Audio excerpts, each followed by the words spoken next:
আমরা আমরা গতদিন যেটা পড়ছিলাম, গতদিন আমরা আমরা চতুর্থ লেকচার আমরা শেষ করছি। আজকে আমাদের ফিফথ লেকচারে আমরা পড়বো সেটা হলো ফরেন ট্রেড মেকানিজম। আমরা ফরেন ট্রেড কি সেটা দেখছি। এখন ফরেন ট্রেড করতে গেলে কি কি কাগজ আমাদের লাগে, ডকুমেন্টস আমাদের লাগে, আমাদের কি কি রুলস রেগুলেশনস ফলো করা লাগে, সেগুলো আমরা দেখছি। তার মানে কি হলো, আমরা ফরেন ট্রেড দেখতে যে প্রথম দেখছি কি কি ল, রুলস রেগুলেশনস আমাদেরকে মেনে চলা লাগে, নাম্বার ওয়ান। নাম্বার টু হলো কি কি ডকুমেন্টস আমাদেরকে লাগে, কি কি ইনফরমেশন আমাদের লাগে, সেগুলো আজকে আমরা দেখব। ফরেন ট্রেড সাইকেলটা কিভাবে হয়, শুরু থেকে একটা ফরেন ট্রেডের কার্যক্রম স্পেসিফিক যদি ধরি, ইন্ডিভিজুয়াল একটা ফাংশন কিভাবে শুরু থেকে শেষ আরম্ভ করে, প্রথম থেকে আরম্ভ করে শেষ পর্যন্ত যে সে থেমে যায়, একটা সাইকেল আছে। প্রত্যেকটা ট্রেডের একটা সাইকেল আছে, প্রত্যেকটা লাইফের একটা সাইকেল আছে, প্রত্যেকটা বিষয়ের একটা সাইকেল আছে। এই ফরেন ট্রেডের সাইকেলটা কি? ফরেন ট্রেড মেকানিজম মিন ফরেন ট্রেড সাইকেল। একটা একজন ক্রেতা এবং বিক্রেতা, একজন দেশি বায়ারের সাথে একজন বিদেশি সেলারের সম্পর্ক হওয়া থেকে শুরু করে, কোটেশন হওয়া থেকে শুরু করে, সেটা কিভাবে ইনভয়েসে রূপান্তরিত হয়, সেটা কিভাবে লেটার অফ ক্রেডিটে রূপান্তরিত হয়, লেটার অফ ক্রেডিট কিভাবে দেশের বাইরে যায়, সেইটা থেকে কিভাবে পণ্য লোডিং হয়, জাহাজীকরণ হয়, কিভাবে আবার ক্রেতা আমদানিকারকের দেশে আসে, কিভাবে এটার পেমেন্ট হয় এবং বন্দর থেকে পণ্যগুলো ছাড় করানো হয়, পণ্য বা সেবা ছাড় করানো হয়, সেগুলো আমাদের আজকের পাঠ্য। এই পাঠ্য হলো ফরেন ট্রেড মেকানিজম।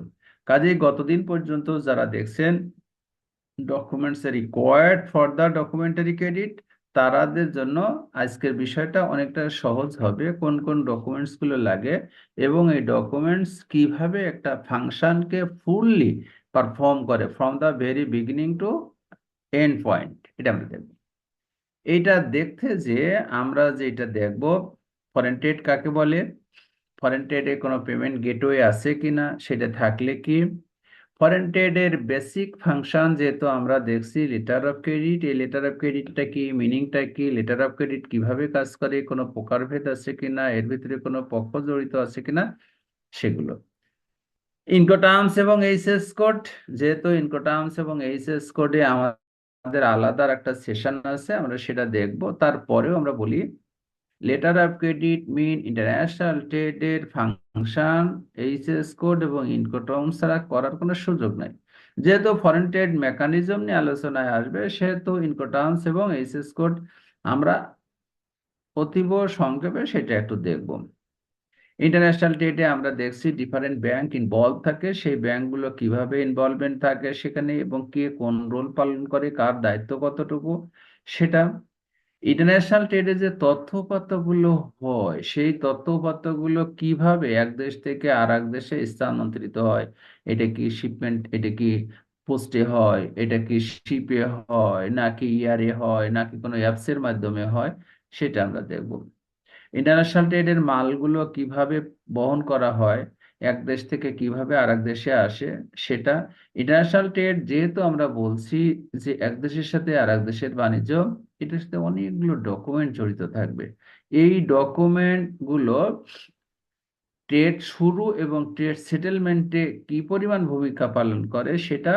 আর একটা, এই ফরেন ট্রেড মেকানিজম দেখতে যে আমরা লেটার অফ ক্রেডিটের মেকানিজমটা দেখব, একটা লেটার অফ ক্রেডিটের লাইফ সাইকেল দেখব। এই লেটার অফ ক্রেডিট শুরু থেকে কিভাবে পণ্য এবং দেশে আনা, দেশের বন্দর থেকে ছাড় করানো এবং পেমেন্ট পরিশোধ পর্যন্ত কিভাবে সে সাইকেলটা পারফর্ম করে। এরপরে customs assessment and release procedure, এটা নিয়ে আমাদের আলাদা একটা ক্লাস আছে, আমরা সেটা দেখব। দেখার আগে আজকে যদি সময় পাই, সেটা আমরা একটু প্র্যাকটিক্যালি দেখার চেষ্টা করব। এই বিষয়গুলো আজকে আমরা কভার করব। এর বাইরে আপনাদের যদি কোনো প্রশ্ন থাকে, if any requirements regarding the issues mean এর ভিতরে অন্তর্ভুক্ত করা, সেটা আমরা অন্তর্ভুক্ত করব। যখন আমাদের প্রশ্নের সময় আসবে আপনারা প্রশ্ন করবেন, আমরা সেটাতে সেই বিষয়ের উপরে কথা বলব। এখন লেটার অফ ক্রেডিট আলোচনার আগে আমরা যেটা দেখবো ফরেন ট্রেড মিনিংটা কি। ফরেন ট্রেড মিনিং নিয়ে আমরা অনেকবার আলোচনা করছি। ফরেন ট্রেড হলো একটা স্বাধীন সার্বভৌম দেশের সাথে আর একটা স্বাধীন সার্বভৌম দেশের সাথে পণ্য বা সেবার কেনাবেচা, এটা হলো foreign trade.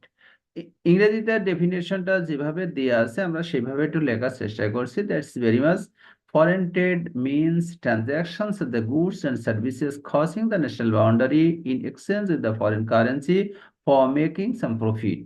Import and export is the mode of foreign trade. তার মানে আমরা কি জানলাম, এখানে তিনটা চারটা বিষয় আমাদের এখানে সামনে আসলো। একটা হলো ফরেন ট্রেড হবে একটা স্বাধীন এবং সার্বভৌম দেশের সাথে কিভাবে, এই স্বাধীন সার্বভৌম দেশের যে ন্যাশনাল বাউন্ডারি আছে, জাতীয় আন্তর্জাতিক যে সীমারেখা আছে, এই সীমারেখার বাইরে থেকে দেশের পণ্য আসবে, আবার ভিতর থেকে এই আন্তর্জাতিক সীমারেখার বাইরে পণ্য বা সেবা যাবে। কিভাবে যাবে? বাইং অ্যান্ড সেলিং এর মাধ্যমে। কিভাবে যাবে? বাইং অ্যান্ড সেলিং এর মাধ্যমে। এটা হবে কি, বাই এবং সেল হবে? গুডস অ্যান্ড সার্ভিসেস, পণ্য বা সেবা দুটোই ফরেন ট্রেডের মাধ্যমে কেনাবেচা হতে পারে। কার সাথে হবে? সভরেন কান্ট্রি ও টেরিটরি। টেরিটরিটা আমরা কেন আনছি? পৃথিবীর অনেক দেশ থাকতে পারে, অথবা কোনো দেশ থাকতে পারে, অথবা একক কোনো দেশ থাকতে পারে। স্বাধীন সার্বভৌম দেশের এমন কোনো টেরিটরি আছে যারা ইন্ডিভিজুয়ালি ইন্ডিপেন্ডেন্টলি ট্রেডকে পারফর্ম করে, যেরকম হংকং এবং চায়না। চায়না একটা স্বাধীন সার্বভৌম দেশ। Hong Kong is not the sovereign country, but they are doing the business over through the world independently. আমরা চায়নাতেও এলসি থ্রো করি, হংকং এ অলসো থ্রো করি। এই জন্যই চায়নার পার্ট হিসাবে, টেরিটরি হিসাবে হংকং এর স্বাধীন এবং সার্বভৌমভাবে ইন্ডিপেন্ডেন্টলি ট্রেড করার সুযোগ আছে। এই জন্য যারা বিশেষজ্ঞ তারা টেরিটরিকে এটার ভিতরে অন্তর্ভুক্ত করছেন। আরেকটা হলো ফরেন কারেন্সি ইনভলভ থাকতে হবে। কি থাকতে হবে? Definitely foreign currency. Foreign currency না হলে আমাদের দেশের ভাষায়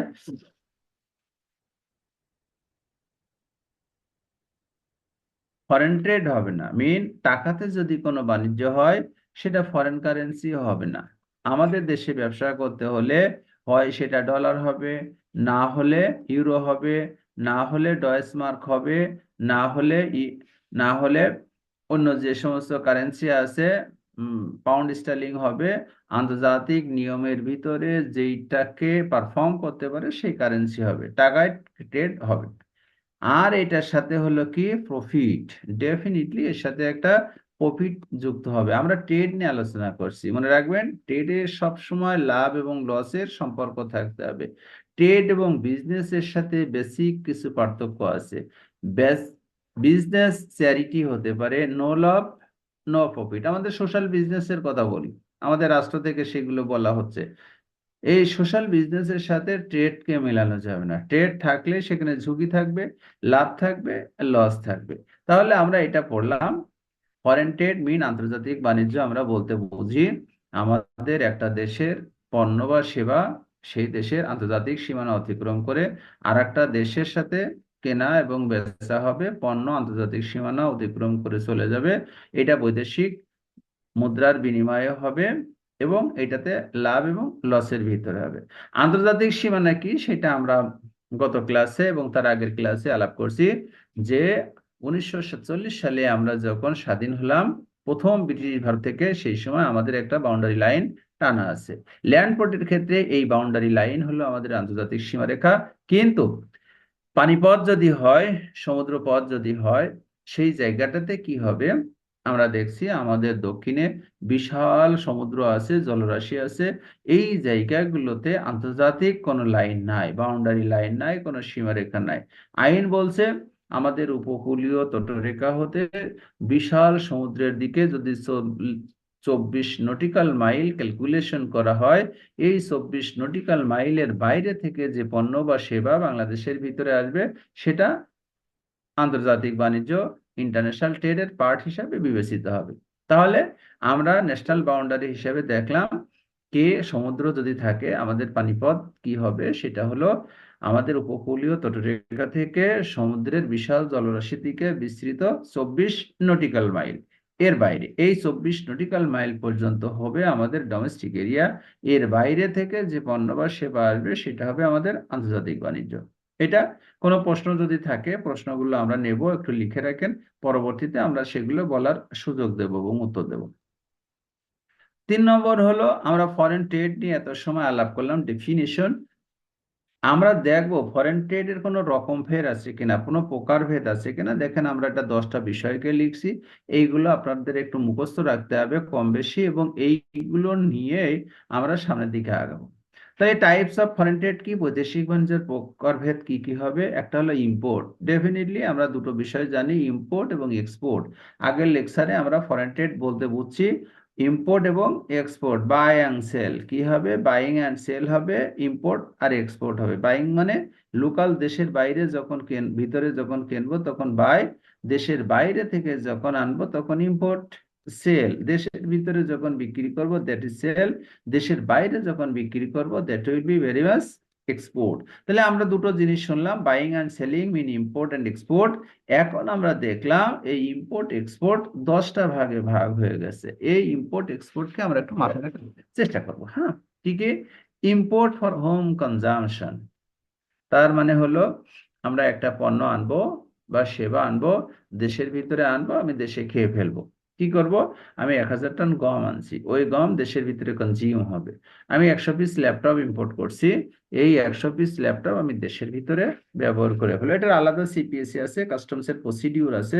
ফরেন ট্রেডের মোটামুটি ডিউটি ট্যাক্স কালেকশনের, ট্যারিফ কালেকশনের মেইন মেকানিজমের জায়গা হলো এইটা, যেই পণ্য বা সেবা দেশের ভিতরে কনজিউম করা হয়, ব্যবহার করা হয়, সেটা আমাদের ভ্যাট আইন, আমাদের কাস্টমস আইন বেসিক্যালি সবসময় সদা সর্বত্র ব্যবহৃত হয়, এবং তারা কনসাস থাকে, সতর্ক থাকে এটার উপরে।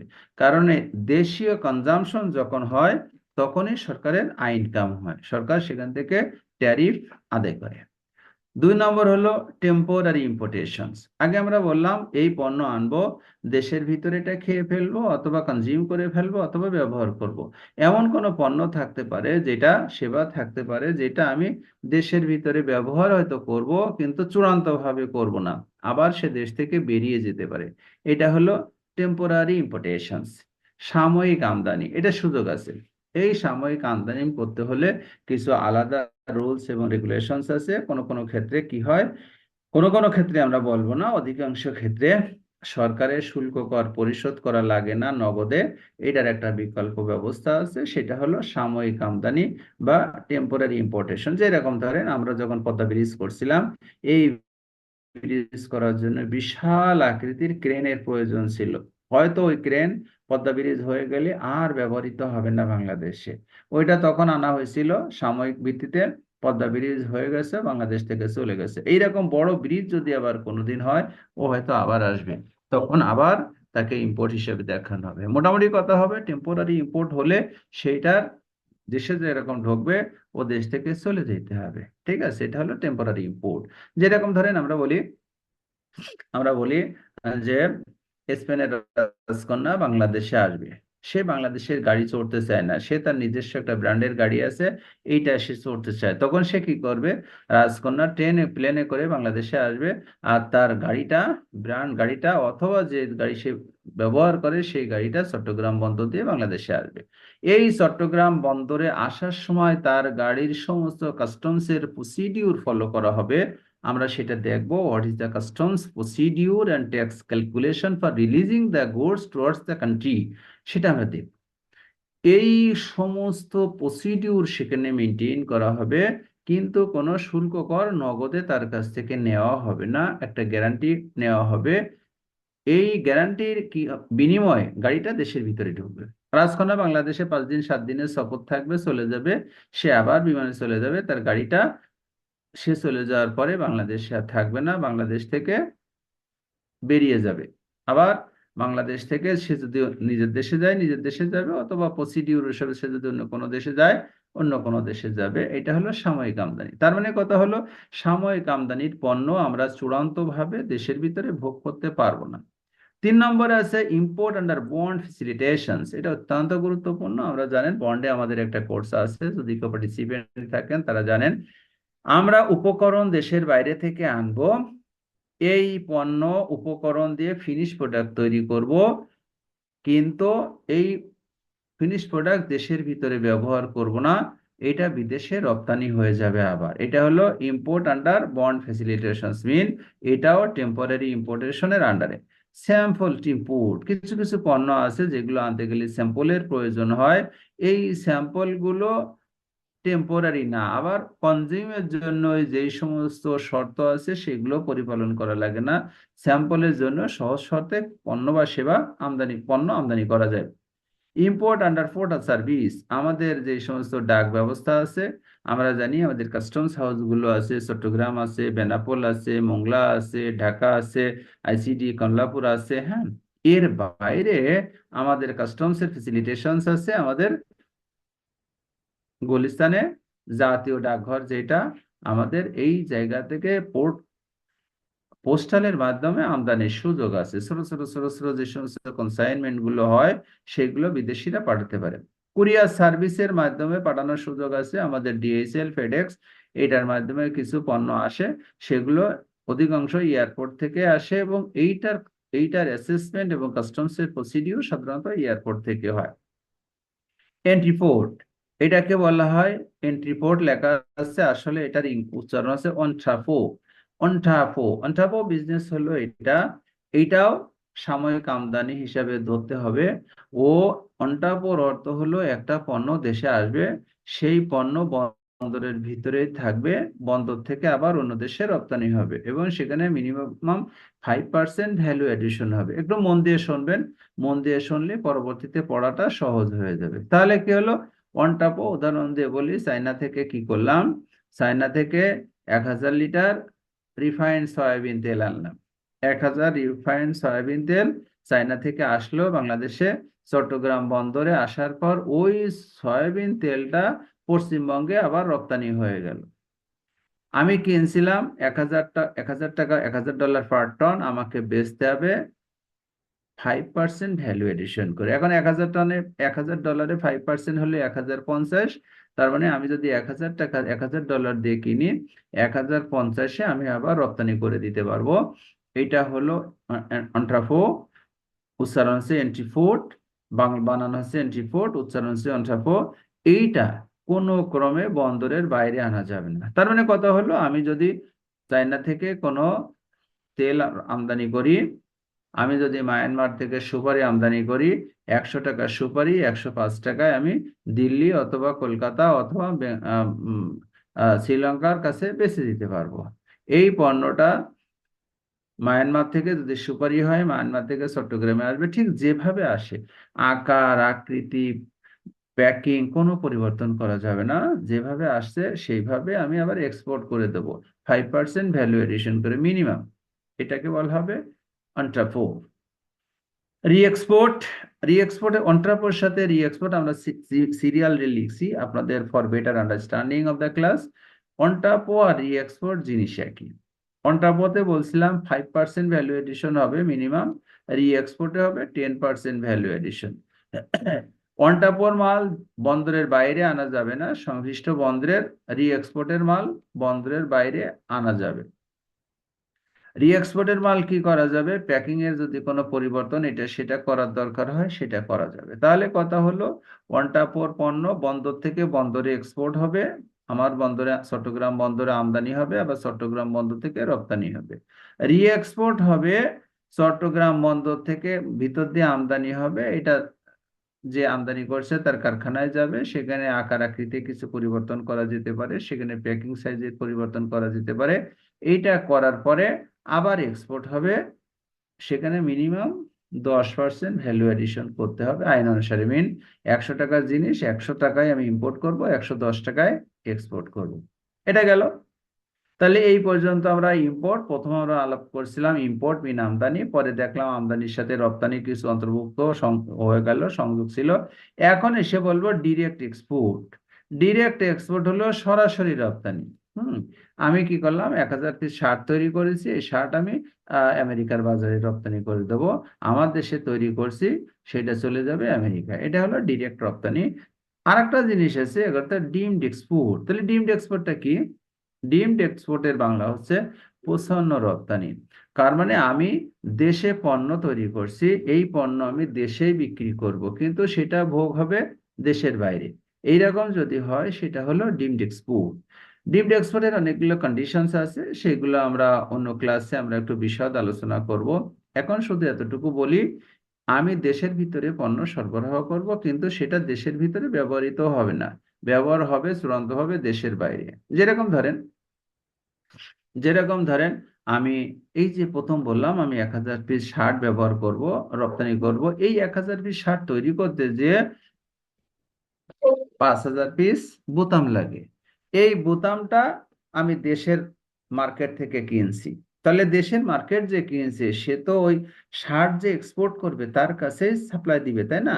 তাহলে ওই এবি কোম্পানি কি করলো, সি কোম্পানির কাছ থেকে বোতামটা কিনলো। সে ওই শার্টে বোতামগুলো লাগাবে, সে কিনলো দেশের মার্কেটে, সাপ্লাইটা হলো দেশের মার্কেটে, কিন্তু বোতামটা তো আমেরিকাতেই ব্যবহৃত হবে, তাই না? এই শার্ট কি হবে, এই শার্ট কার্টুন লাগবে। কার্টুনটা সে দেশের মার্কেট থেকে কিনবে, কিন্তু সে কার্টুনটা চলে যাবে আমেরিকা। এটা হলো ডিমড এক্সপোর্ট। ডিমড এক্সপোর্টের সাপ্লাইটা হবে দেশের ভিতরে, কিন্তু চূড়ান্তভাবে ব্যবহৃত হবে সে দেশের বাইরে। এইটা হলো আমরা ফরেন ট্রেডের টাইপস। এই টাইপ নিয়ে আলাপ করলাম এই পর্যন্ত। কোনো প্রশ্ন যদি থাকে আপনারা প্রশ্ন করেন।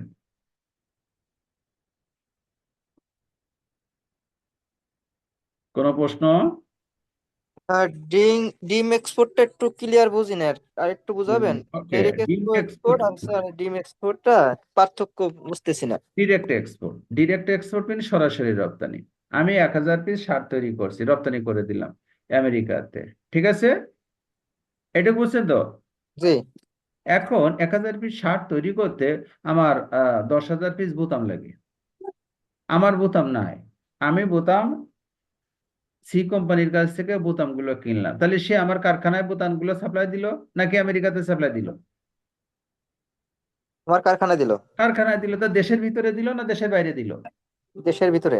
দেশের ভিতরে। দেশের ভিতরে দিল। ওই বোতাম আমি বা শার্টে লাগালাম, শার্ট চলে গেল আমেরিকায়। ওই যে বোতামগুলো দিল ওইটাকে এক্সপোর্ট হিসেবে ধরতে হবে, হ্যাঁ।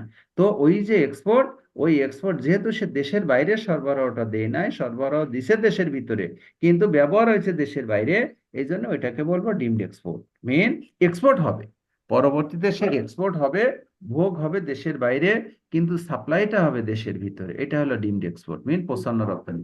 বোঝা গেছে? জি। পরিষ্কার? আর পরিষ্কার। আর স্যার ডিরেক্ট এক্সপোর্টটা হচ্ছে আমি সরাসরি আমার দেশীয় পণ্য দিয়া যেটা ফিনিশ গুড তৈরি করবো ওটা সরাসরি এক্সপোর্ট করে দিব, এরকম। দেব। হ্যাঁ, এই তো আমি যে এটা ডিমড এক্সপোর্ট দিয়েও তো শার্ট বানালাম না। ও জি। যখন বোতাম সহ শার্ট এক্সপোর্ট হবে তখন তো আর বোতাম এক্সপোর্ট হচ্ছে না, তখন কি এক্সপোর্ট হচ্ছে? পুরো যখন সব। আপনি দোকান থেকে শার্ট কেনেন, শার্টের সাথে বোতাম দেয় কিনা? জি। আপনি কখন বলেন আমি বোতাম কিনছি, না, নাকি বলেন শার্ট কিনছি? কি বলেন? ষাট কিনছি। শার্ট কিনছি। কিন্তু দর্জি কি করছিল, যে বোতাম বানাইছে, শার্ট বানাইছে, সে আলাদা বোতাম কিনছে না? জি, আলাদা কিনছি। ব্যাপারটা হলো এটা। সে বুতাম কিনছে ডিমড এক্সপোর্টে, কিন্তু শার্ট হয়েছে ডিরেক্ট এক্সপোর্ট। ঠিক আছে। আবার এই বুতামওয়ালা যদি মনে করে যে নো, সে ভিয়েতনামের একটা অর্ডার পাইছে, এই বুতাম যদি সরাসরি ভিয়েতনামে বিক্রি করে, তাহলে সেটা ডিরেক্ট এক্সপোর্ট। বোঝা গেছে? জি। ওকে, আর কোনো প্রশ্ন?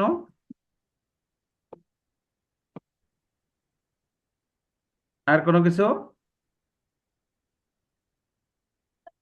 না স্যার, আগে এগিয়ে যান স্যার। আগাবো? জি গুড। ইনশাল্লাহ। ওকে, তাহলে আমরা এবার দেখব পেমেন্ট গেটওয়ে। আমরা তো এখন ফরেন ট্রেড নিয়ে আলাপ করলাম, আলাপে দেখলাম পণ্য বা সেবা এক দেশ থেকে আরেক দেশে যাবে। তো আরেক দেশে তো যাবে, তো টাকা পয়সার লেনদেন হবে না নাকি টাকা ছাড়া যাবে? টাকা পয়সার দরকার আছে। এই টাকা পয়সাটা কিভাবে লেনদেন হয় একটু মন দিয়ে শুনবেন, আমরা সেটা দেখব। প্রথম আমরা কি লিখছি আমাদের স্ক্রিপ্টটাতে সেটা একটু দেখি।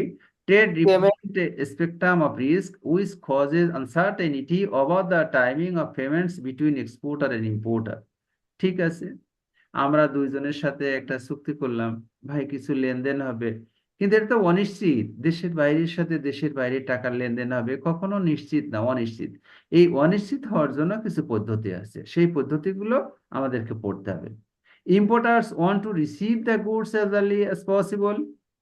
এটা আবার কি হয়েছে, এটা পড়ে নেবেন, এএসএপি সবাই আপনারা মনে হয় জানেন, as early as possible. Other hand exporter wants immediate definite. আমি মাল বেচবো, টাকা পাইতে চাই, আবার যে কিনবে সে মাল পাইতে চায়। Considering the different degree of the risk of international trade, 4 basic payment gateways have been established.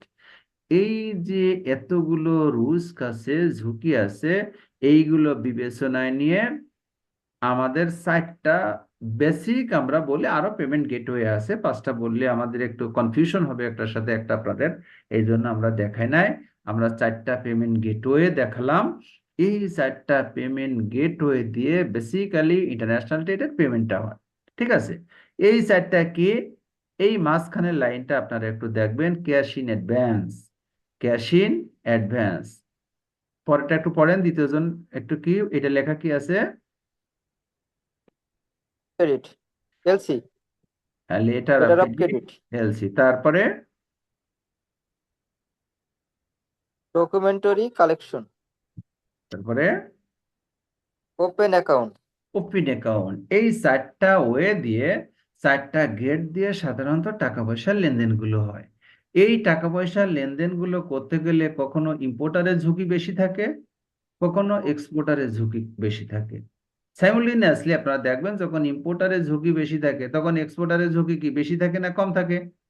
কম থাকে। কম থাকবে, ভাইস ভার্সা। এইটা আমরা একটু দেখানোর চেষ্টা করছি। বেসিক্যালি আমরা মুখস্থ করব 4 পেমেন্ট গেটওয়ে, 4টা। কি কি? Cash in advance, letter of credit বা এলসি, ডকুমেন্টারি ক্রেডিট, আর ওপেন অ্যাকাউন্ট। এটা হলো আমার 4টা পেমেন্ট গেটওয়ে। এই 4টা পেমেন্ট গেটওয়েকে আমরা তুলনা করব ইম্পোর্টারের সাথে এক্সপোর্টারের সাথে, ইম্পোর্টের সাথে এক্সপোর্টের সাথে। কার জন্য বেশি ঝুঁকিপূর্ণ, কার জন্য কম ঝুঁকিপূর্ণ, কোনটা? Balance of payment method. ঠিক আছে, এটা উপরেরটা যেটা আমরা দেখব, এটা হলো ইম্পোর্টের ক্ষেত্রে, ইম্পোর্টারের ক্ষেত্রে উপরের অ্যারো। ঠিক আছে, নিচের অ্যারোটা হবে এক্সপোর্টারের ক্ষেত্রে। হ্যাঁ, আমরা উপরে দেখছি ইম্পোর্টারে যদি হয়, এইটা বাম পাশেটা সবচেয়ে বেশি রিস্ক, এটা লেস রিস্ক। ঠিক নিচে দেখেন, ইম্পোর্টারের জন্য যখন বলছি, ইম্পোর্টারের জন্য যখন বলছি হায়ার রিস্ক, ঠিক এক্সপোর্টারের জন্য ভাইস ভার্সা, ভাইস ভার্সা হয়ে যাবে লেস রিস্ক। হ্যাঁ, আবার এখানে যখন বলছি লেস রিস্ক, ভাইস ভার্সা হয়ে যাবে মোর রিস্ক, হায়ার রিস্ক। হ্যাঁ, তাহলে ক্যাশ ইন অ্যাডভান্স একটা পেমেন্ট গেটওয়ে, এটা অনুমোদন আছে। আমরা ব্যাংকে অধিকাংশ ক্ষেত্রে আমরা আপনাদেরকে দেখাইছি, যেদিন আমরা লেটার অফ ক্রেডিট গুলো দেখালাম, যে আমি একটা পণ্যের পাবো পরে, পণ্যটা পাবো পরে, কিন্তু টাকাটা আমি আগাম দিয়ে দিলাম। এটাকে আমাদের দেশের ভাষায় আমরা বলি এফটিটি। কি বলি বলেন? এফটিটি, ফরেন টেলিগ্রাফিক ট্রান্সফার। এই এফটিটি দিয়ে মেকানিজম সব এক, শুধু আমরা এলসিটা করি না, ব্যাংকে সার্টেইন অ্যামাউন্ট প্রতি বছর পাঠানো যায় পণ্য বা সেবা হাতে পাওয়ার আগে। এইরকম যদি হয়, আমার পণ্য কি করব, আমি পাবো পরে, কিন্তু আমি বিদেশি বায়ারকে টাকাটা আগে দিয়ে দিতে চাই, এইরকম যদি হয়, সেটাকে বলা হয় ক্যাশ ইন অ্যাডভান্স। আমাদের ভাষায় আমরা বলি টিটি অথবা এফটিটি। এটা আমি পণ্য পরে পাবো, কিন্তু টাকাটা আগে দিয়ে দেব। এটা সুযোগ আছে, আইনে করা যায়, ইন্টারন্যাশনাল পেমেন্ট গেটওয়ে, পৃথিবীর অনেক দেশে এটা বড় ব্যবসা এভাবে হয়। আমাদের দেশে খুব একটা হয় না, কিন্তু this is the payment gateway. আমি যদি আগে টাকা দিয়ে দিই, পণ্য পরে পাই, তাহলে কার রিস্ক? তাহলে কি কার রিস্ক, কার ভালো? আগে টাকা বায়ারের, দিয়ে দিই। বলেন। আগে টাকা দিয়ে দিলে বায়ারের রিস্ক হয়ে বাইরের যায়। রিস্ক, বাইরের রিস্ক। আর সেলারের ভালো। সেলারের কি ভালো। গুড। তাহলে আমি মাহিরা, আমার বাবা ছিল। হ্যাঁ। আমার বাবা কোথায়? হুম এটা হলো ক্যাশ ইন অ্যাডভান্স, এটা হলো একটা ইন্টারন্যাশনাল পেমেন্ট ও গেটওয়ে। এখন বুঝতে পারলাম আমি। আচ্ছা বাবা, তুমি বোঝো, খুব ভালো, হ্যাঁ বুঝছো, ঠিক আছে, very much good.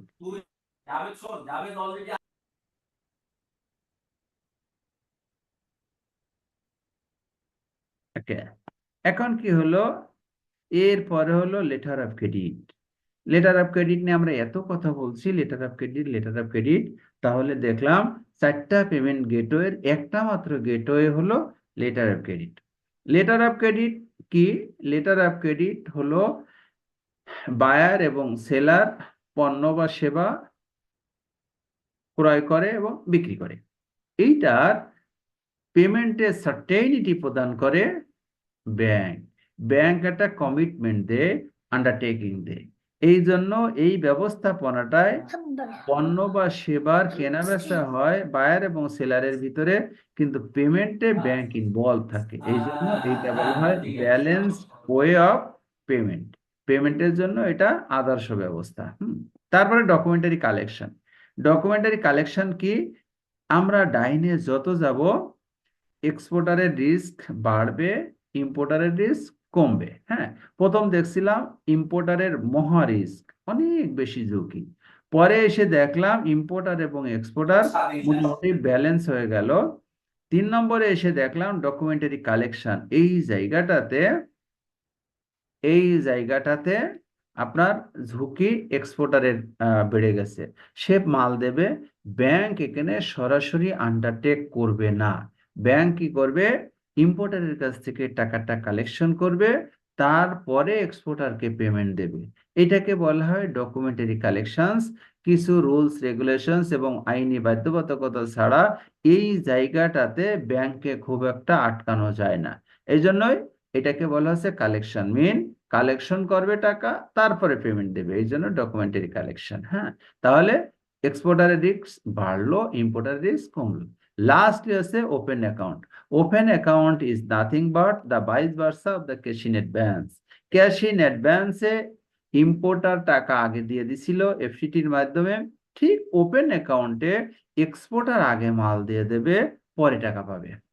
Vice versa of the advance mean cash in advance, যেটা ইম্পোর্টার সবচেয়ে বেশি সালাম দিন। দাও।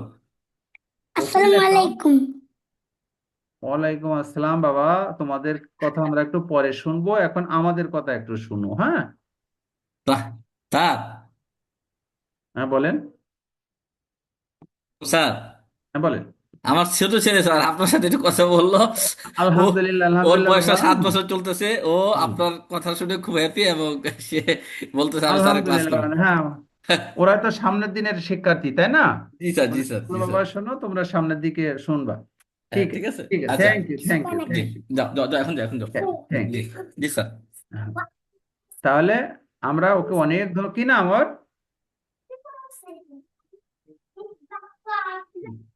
ঠিক আছে, তাহলে আমরা দেখলাম এই যে পেমেন্ট গেটওয়েটা পড়লাম, এই পেমেন্ট গেটওয়ে বুঝতে আমাদের কোনো ডিফিকাল্টিস আছে কিনা, আমরা বুঝছি কিনা, আর কোনো প্রশ্ন আছে কিনা? Any question regarding the payment gateway? কোনো প্রশ্ন?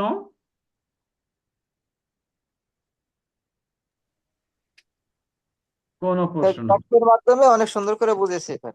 বুঝছেন, থ্যাংক ইউ। তাহলে আমরা পরের সেশনটাতে যাব। পরেরটা আছে,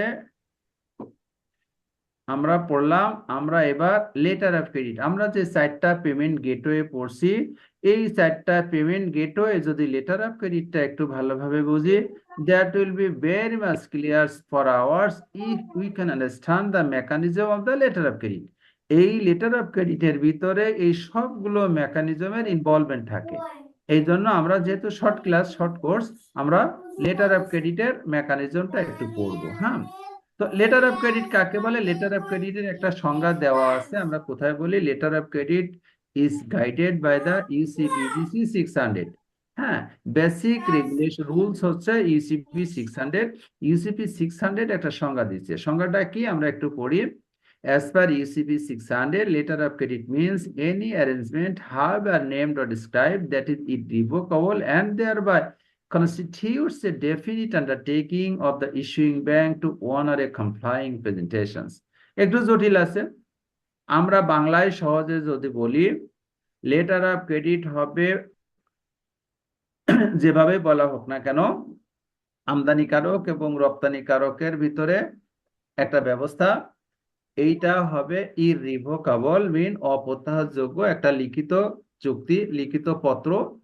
এই পত্র হবে ইররিভোকেবল মিন এক পক্ষ ইচ্ছা করলে সেটাকে রিভোক বা বাতিল করতে পারবে না, এবং এইটাতে ব্যাংক একটা ডেফিনিট আন্ডারটেকিং দিবে যে ভাই তুমি যদি সঠিকভাবে ডকুমেন্টগুলো জমা দাও আমি তোমাকে পেমেন্ট দেব। এই সঠিক জমা দেওয়ার অর্থ হলো কমপ্লাইং প্রেজেন্টেশনস।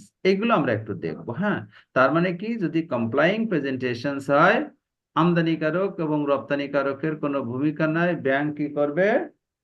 ব্যাংক পেমেন্ট দিয়ে দিবে।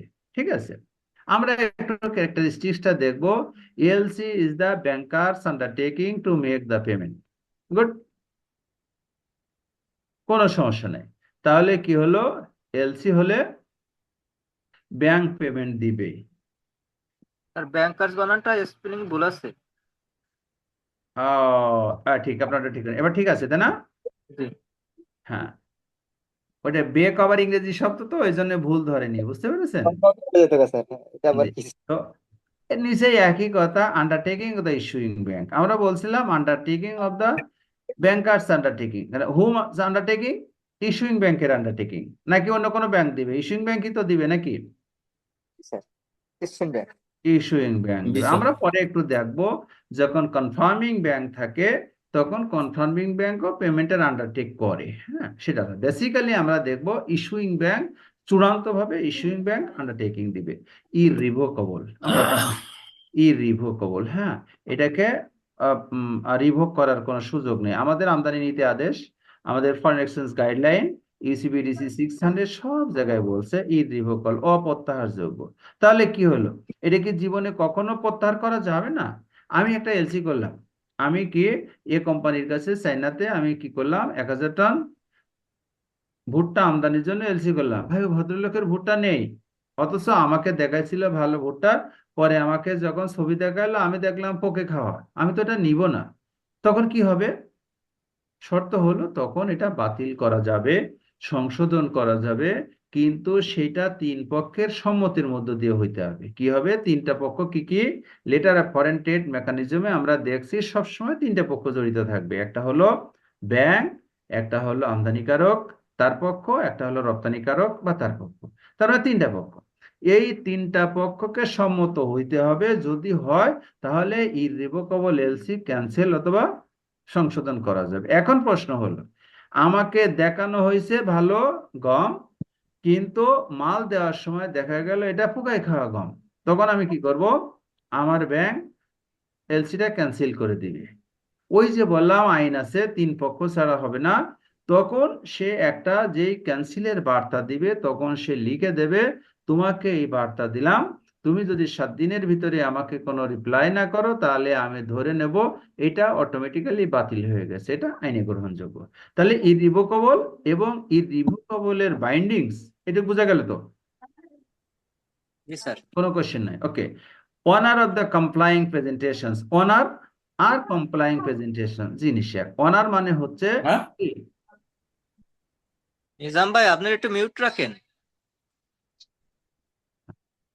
তাহলে আমরা দেখবো এখানে অনার, অনার মানে কি? আমরা অনার শিখি না, সম্মান করি মানুষকে, তাই না? নাকি? এখানে অনার মানে কিন্তু এটা না। লেটার অফ ক্রেডিটে অনার মিন ফরেন ট্রেডে অনার হবে সোজা কথা টাকা দিয়ে দেয়া। কি দেয়া? কি দেবো? সসম্মান টাকা। তাহলে এখানে অনারের বাংলা কি? পরিশোধ, পেমেন্ট, তাই না? এখানে অনার কি হলো? তাহলে অনার, অনার মানে আমাকে টাকা দিতে হবে, পেমেন্ট করতে হবে।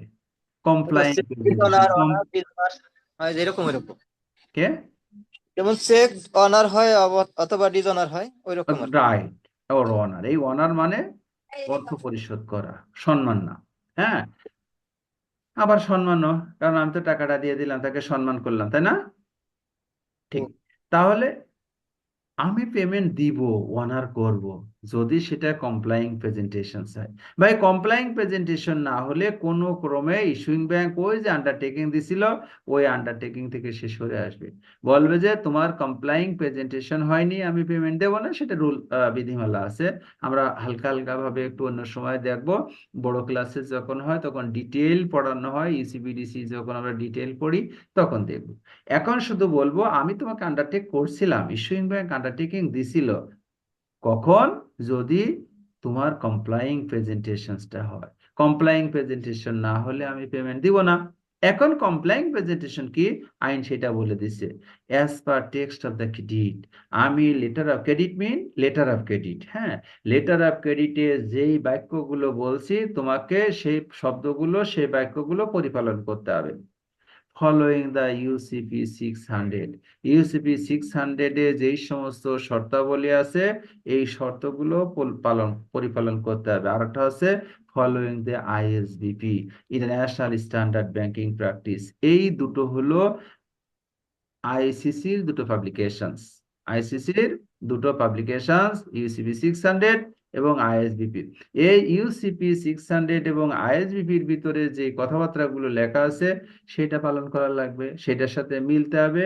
আর আমি লেটার অফ ক্রেডিটের টেক্সটে যেটা লিখে দেব সেটাও ফলো করতে হবে। যদি তুমি ফলো না করো তাহলে কমপ্লেন প্রেজেন্টেশন হলো না, আমি পেমেন্ট দেব না। আর যদি ফলো করো তাহলে কমপ্লাইং প্রেজেন্টেশন, ইস্যুইং ব্যাংকের অনার না করে কোনো উপায় নাই। ঠিক আছে? এই কয়টা জিনিস যখন থাকবে তখন ইস্যুইং ব্যাংকে অবশ্যই পেমেন্ট দিয়ে দিতে হবে। আর যদি এই তিনটা জিনিস পরিপালন না করে সে পেমেন্ট দিবে না, ডকুমেন্ট রিজেক্ট করবে। রিজেক্ট করার পরে পরের বিভিন্ন সেটেলমেন্টের বিভিন্ন ওয়ে আছে, সেইগুলো আমরা পরে একটু দেখবো, ইসিবিডিসি যেদিন পড়বো সেদিন দেখবো। বাস্তবতা হলো এটা। তাহলে আমরা লেটার অফ ক্রেডিটের সংজ্ঞাটা পড়লাম, প্রশ্নে আমরা একটু পরে যাব, একটু পরে প্রশ্নগুলো নেব। হ্যাঁ, এখন তো লেটার অফ ক্রেডিট দেখলাম। লেটার অফ ক্রেডিটে আমরা মিন টাইমে আলাপ করে ফেলছি, তিনটা পক্ষ জড়িত থাকে, একটা হলো ব্যাংকের পক্ষ, আর একটা হলো আমদানিকারকের পক্ষ, একটা হলো রপ্তানিকারকের পক্ষ। এই রপ্তানিকারক এবং রপ্তানিকারকদেরকে কি বলে? আমরা এত সময় আমদানিকারক আমদানিকারক ইম্পোর্টার বললাম, কিন্তু ইউসিপিডিসি আমদানিকারককে বলে অ্যাপ্লিক্যান্ট। এই জন্য আমরা এই শব্দটা নিয়ে আসছি, অ্যাপ্লিক্যান্ট। আবার কখনো কখনো আইএসবিপি এটাকে ডাকে ওপেনার। এই জন্য আমরা তিনটা শব্দই আনছি, যে অ্যাপ্লিক্যান্ট সেই ইম্পোর্টার সেই ওপেনার একই জিনিস। আর একটা পক্ষ হলো রপ্তানিকারকের পক্ষ, মিন আমদানিকারক যদি ইম্পোর্টার হয়, রপ্তানিকারক হলো এক্সপোর্টার। ইউসিপিডিসি এক্সপোর্টারকে ডাকে বেনিফিশিয়ারি, আর আইএসবিপি এবং অন্য জায়গায় এটাকে ডাকা হয় সাপ্লায়ার। এই জন্যই আমরা তিনটা শব্দ নিয়ে আসছি, ইম্পোর্টার, বেনিফিশিয়ারি, এক্সপোর্টার এবং সাপ্লায়ার, তিনটার অর্থ এক। আর একটা হলো ব্যাংক। এই ব্যাংক, এই বীজের কে আছে আজকে? হ্যাঁ, বীজের কে আছে? একটু আনমিউট করে দেন তো সবাইকে। হ্যাঁ, এটা গেল। এখন এখন আমরা যেটা আচ্ছা, দেখি, বুঝছি বুঝছি। তাহলে আমি যখন আমি কথা বলতেছি আর যদি কালকে আমি এক ফাঁকে দিয়ে একটু মেগাবিট ক্লাসে আছে যাওয়ার কিছু দেখতে পারি, একটু প্রেশারে ছিলাম, আমি কালকে যাব, ঠিক আছে? দুটা যদি কথা শুনবো। আর এই দিক দিয়ে আমি ওই যে ফান্ডের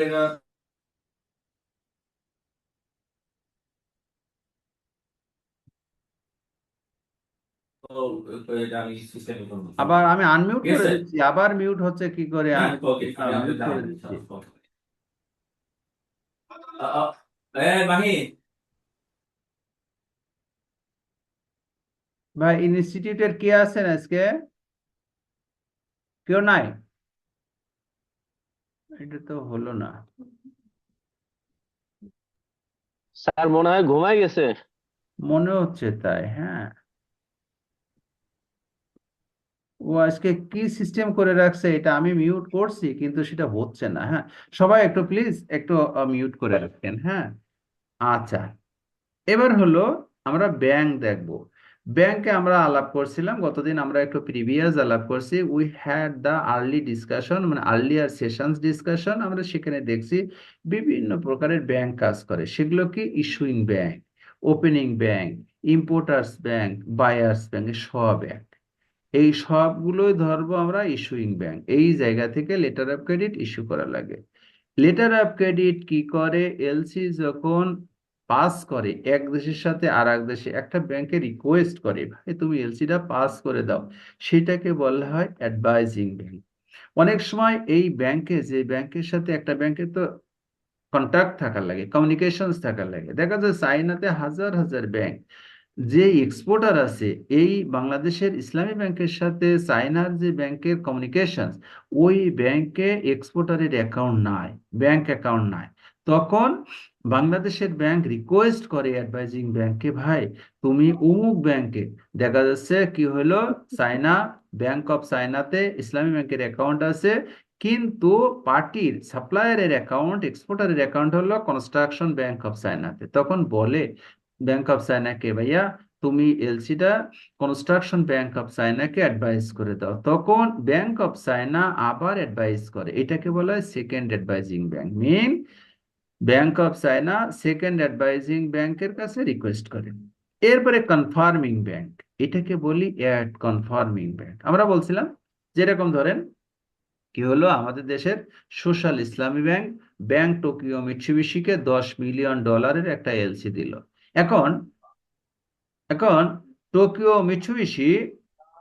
মিৎসুবিশি মনে করছে যে এটা তো definite undertaking of the payment, কিন্তু সোশ্যাল ইসলামী ব্যাংক বাংলাদেশের $10 মিলিয়ন ক্যাশ নাই। তখন সে কি করলো? বললো যে ভাই আমি তোমার এলসি নেব না। তখন সোশ্যাল ব্যাংকের, সোশ্যাল এসআইবিএল এর একটা বড় কাস্টমার আছে, ধরেন এসিআই, তার কাছে একটা তার একটা মর্যাদা এবং অবস্থানের ব্যাপার। তখন তখন টোকিও মিৎসুবিশি বলল, ইয়েস, আমি তোমার এই এলসি নিতে পারি যদি স্ট্যান্ডার্ড চার্টার্ড ব্যাংক আমার পেমেন্টের কনফার্মেশন করে। তখন এই সোশ্যাল ইসলামী ব্যাংকের পক্ষে স্ট্যান্ডার্ড চার্টার্ড ব্যাংক টোকিও মিৎসুবিশিকে বলবে যে ইয়েস, আমি তোমার পেমেন্টটা করে দেবো। এই যে পেমেন্টের ডাবল কনফার্মেশন থাকে, সেটাকে বলে কনফার্মিং ব্যাংক, অথবা ডাবল কনফার্মিং ব্যাংক, অথবা অ্যাড কনফার্মিং ব্যাংক। খুব মন দিয়ে শুনবেন, তারপরে আমরা প্রশ্নগুলো নেব। এরপরে নেগোশিয়েটিং ব্যাংক। নেগোশিয়েট মানে আমরা জানি যোগাযোগ, আসলে আন্তর্জাতিক আইনের ভাষায় যোগাযোগ না, সোজা কথা পারচেজ। এই $1000 আমি ল্যাপটপ আনবো, $1000 চায়নাতে, ব্যাংক অফ চায়নাতে এলসি গেছে, ওই কোম্পানি মাল শিপমেন্ট করে দিয়ে সোজা ডকুমেন্ট ব্যাংক অফ চায়নার কাছে আসলো। আসার পরে কি হলো, ব্যাংক অফ চায়না ডকুমেন্টটা পারচেস করে নিল, নিয়ে ওই কোম্পানিকে $1000 দিয়ে দিল। এটাকে বলে আন্তর্জাতিক আইনের ভাষায় নেগোসিয়েশন। টার্মগুলো আপনাদেরকে মনে রাখতে হবে। নমিনেটেড ব্যাংক, কোনো ব্যাংকে কোনো পক্ষ যদি নমিনেট করে, সেটা যে কারণের জন্য হোক, সেটা নমিনেটিং ব্যাংক। রিইম্বার্সিং ব্যাংক, রিইম্বার্সিং ব্যাংক হলো সাধারণত বলি ডকুমেন্ট আসার পরে ইস্যুইং ব্যাংক পেমেন্ট করে। কোনো কোনো ক্ষেত্রে ইস্যুইং ব্যাংক এলসিতে বলে দেয় যে আমার একটা ব্যাংক অফ চায়নাতে অ্যাকাউন্ট আছে 1770, এই 1770 নম্বর অ্যাকাউন্টে টাকা আছে, তুমি এ কোম্পানি চায়নাতে, ব্যাংক অফ চায়নাতে জমা দিয়ে দিবা, দিলে ব্যাংক অফ চায়না তোমার টাকাটা দিয়ে দেবে, নেগোশিয়েট করবে না, পারচেস করবে না, আমার অ্যাপ্লিক্যান্ট ব্যাংকের জন্য, এই ইস্যুইং ব্যাংকের জন্য অপেক্ষা করবে না, টাকাটা দিয়ে দেবে। এইটাকে বলে রিইম্বার্সিং ব্যাংক। ব্যাংক অফ চায়না তখন হয়ে গেল রিইম্বার্সিং ব্যাংক। কালেক্টিং ব্যাংক, ওই যে বললাম ডকুমেন্টারি কালেকশন, সব কিছু ঠিক ছিল, ব্যাংক অফ চায়না ডকুমেন্ট পাঠাইছে ইসলামী ব্যাংকে কালেকশনের ভিত্তিতে, তখন এই এসিআর কাছ থেকে ইসলামী ব্যাংক টাকাটা কালেকশন করবে, তখন তারপরে টাকাটা দেবে। অ্যাকসেপ্টিং ব্যাংক, এই অ্যাকসেপ্টিং ব্যাংক হলো যেই সমস্ত জায়গাতে ডকুমেন্ট গেল সে অ্যাকসেপ্ট করলো, পেমেন্ট আসলো সে অ্যাকসেপ্ট করলো, এলসি গেল সে অ্যাকসেপ্ট করলো, ব্যাপারটা এরকম। আমরা একটা উদাহরণ আমরা এর দেখব। আমরা আমরা লেটার অফ ক্রেডিটে আমরা একটু দেখবো প্র্যাকটিক্যাল, আমাদের জন্য আমরা আগেও দেখাইছি সেটা। এখন হলো এটা, এই যে সেন্ডার ইসলামী ব্যাংক বাংলাদেশ পিএলসি, এইটা হলো ইস্যুইং ব্যাংক। কে এটা? এটা আমরা দেখছি ইস্যুইং ব্যাংক। হ্যাঁ, ও ওপেনিং ব্যাংক, ও ইম্পোর্টারের ব্যাংক, ও বায়ারের ব্যাংক। এটা হলো ইসলামী ব্যাংক। তাহলে ও is the advising bank, receiver হলো advising bank. Bank of Bhutan ও হলো অ্যাডভাইজিং ব্যাংক। ও হলো ও হলো এক্সপোর্টারের ব্যাংক। ও হলো অ্যাডভাইজিং। এই রিপন সাহেব, ভেজাল আছে। ওই যে লাস্টে দিলাম যে একটু বিট বিট রেট, ওটা কই? এটা তো ভেজাল আছে।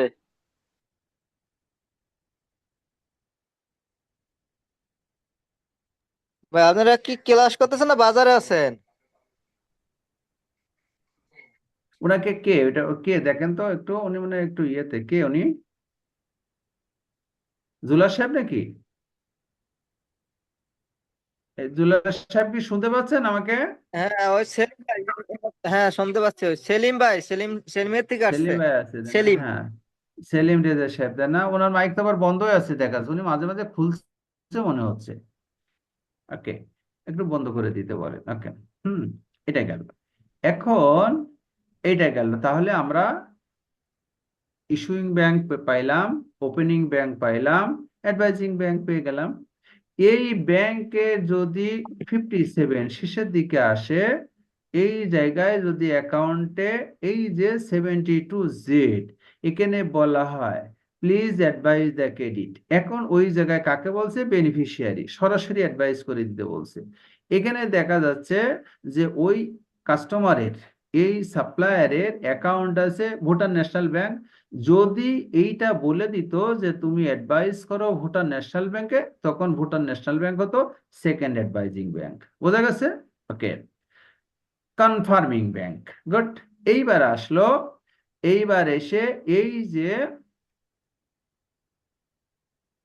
যে ব্যাংক অফ ভুটান, ও বললো যে ভাই আমি তোমার এলসি নেব না, এখানে কত ডলার আছে দেখি, বেশি কিনা, $20,000। বললো যে ইসলামী ব্যাংক তুমি আন্ডারটেকিং দিচ্ছ, ঠিক আছে, তোমার $20,000 নাই, তুমি পেমেন্ট দিতে পারবে না। এইটা যদি স্ট্যান্ডার্ড চার্টার্ড ব্যাংক আমাকে কনফার্মেশন করে, তাহলে আমি এলসিটা অ্যাডভাইস করব, তাহলে করবোই না, তখন স্ট্যান্ডার্ড চার্টার্ড হবে কনফার্মিং ব্যাংক বা অ্যাড কনফার্মিং ব্যাংক। এখন কথা হলো নেগোশিয়েটিং, কি হলো, থাকলো কে? Negotiating bank. সোজা কথা, এখানে আসি। এখানে হলো এই এক্সপোর্টারের ব্যাংক, আমরা দেখছি ব্যাংক অফ ভুটান। দেখি আমাদের এক্সপোর্টার কে, 59-এ লেখা আছে এক্সপোর্টার কে। এই যে দেখেন, আমরা লিখছিলাম না এক্সপোর্টার, লেখা নেই, লেখা আছে বেনিফিশিয়ারি। যে বেনিফিশিয়ারি সে এক্সপোর্টার। এই শান্তা, শান্তা কি করলো, ডকুমেন্ট তৈরি করে সোজা নিয়ে গেল এই ব্যাংক অফ ভুটানের কাছে। ব্যাংক অফ ভুটান ডকুমেন্টসটা কিনে নিয়ে শান্তাকে টাকা দিয়ে দিল। তখন এই ব্যাংক অফ ভুটান আবার হইলো নেগোশিয়েটিং ব্যাংক। আমাদের যেহেতু সময় কম, এই জন্য আমরা একটু দ্রুত যাব, কোনো জায়গায় বুঝতে না পারলে আপনারা কথা বলবেন। এবার হলো নমিনেটিং ব্যাংকের ফাংশন, যদি আমরা ফিক্স করে দিই সেই রোলগুলো পালন করবে রিইম্বার্সিং ব্যাংক। রিইম্বার্সিং ব্যাংক নিয়ে আমরা কিছু কথাবার্তা বলছি।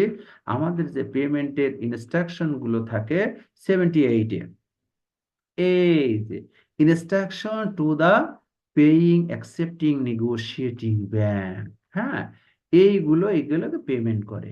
এই জায়গায় দেখেন আমরা কি লিখছি, আপন receipt of the documents compliance with the credit terms we shall effect payment as per instruction of the negotiating bank collecting bank। যে হোক, যদি টার্মস এন্ড কন্ডিশন মেলে, কে পেমেন্ট করবে? এটা হলো ওপেনিং ব্যাংক, হ্যাঁ, ইম্পোর্টারের ব্যাংক, হ্যাঁ, এ করবে।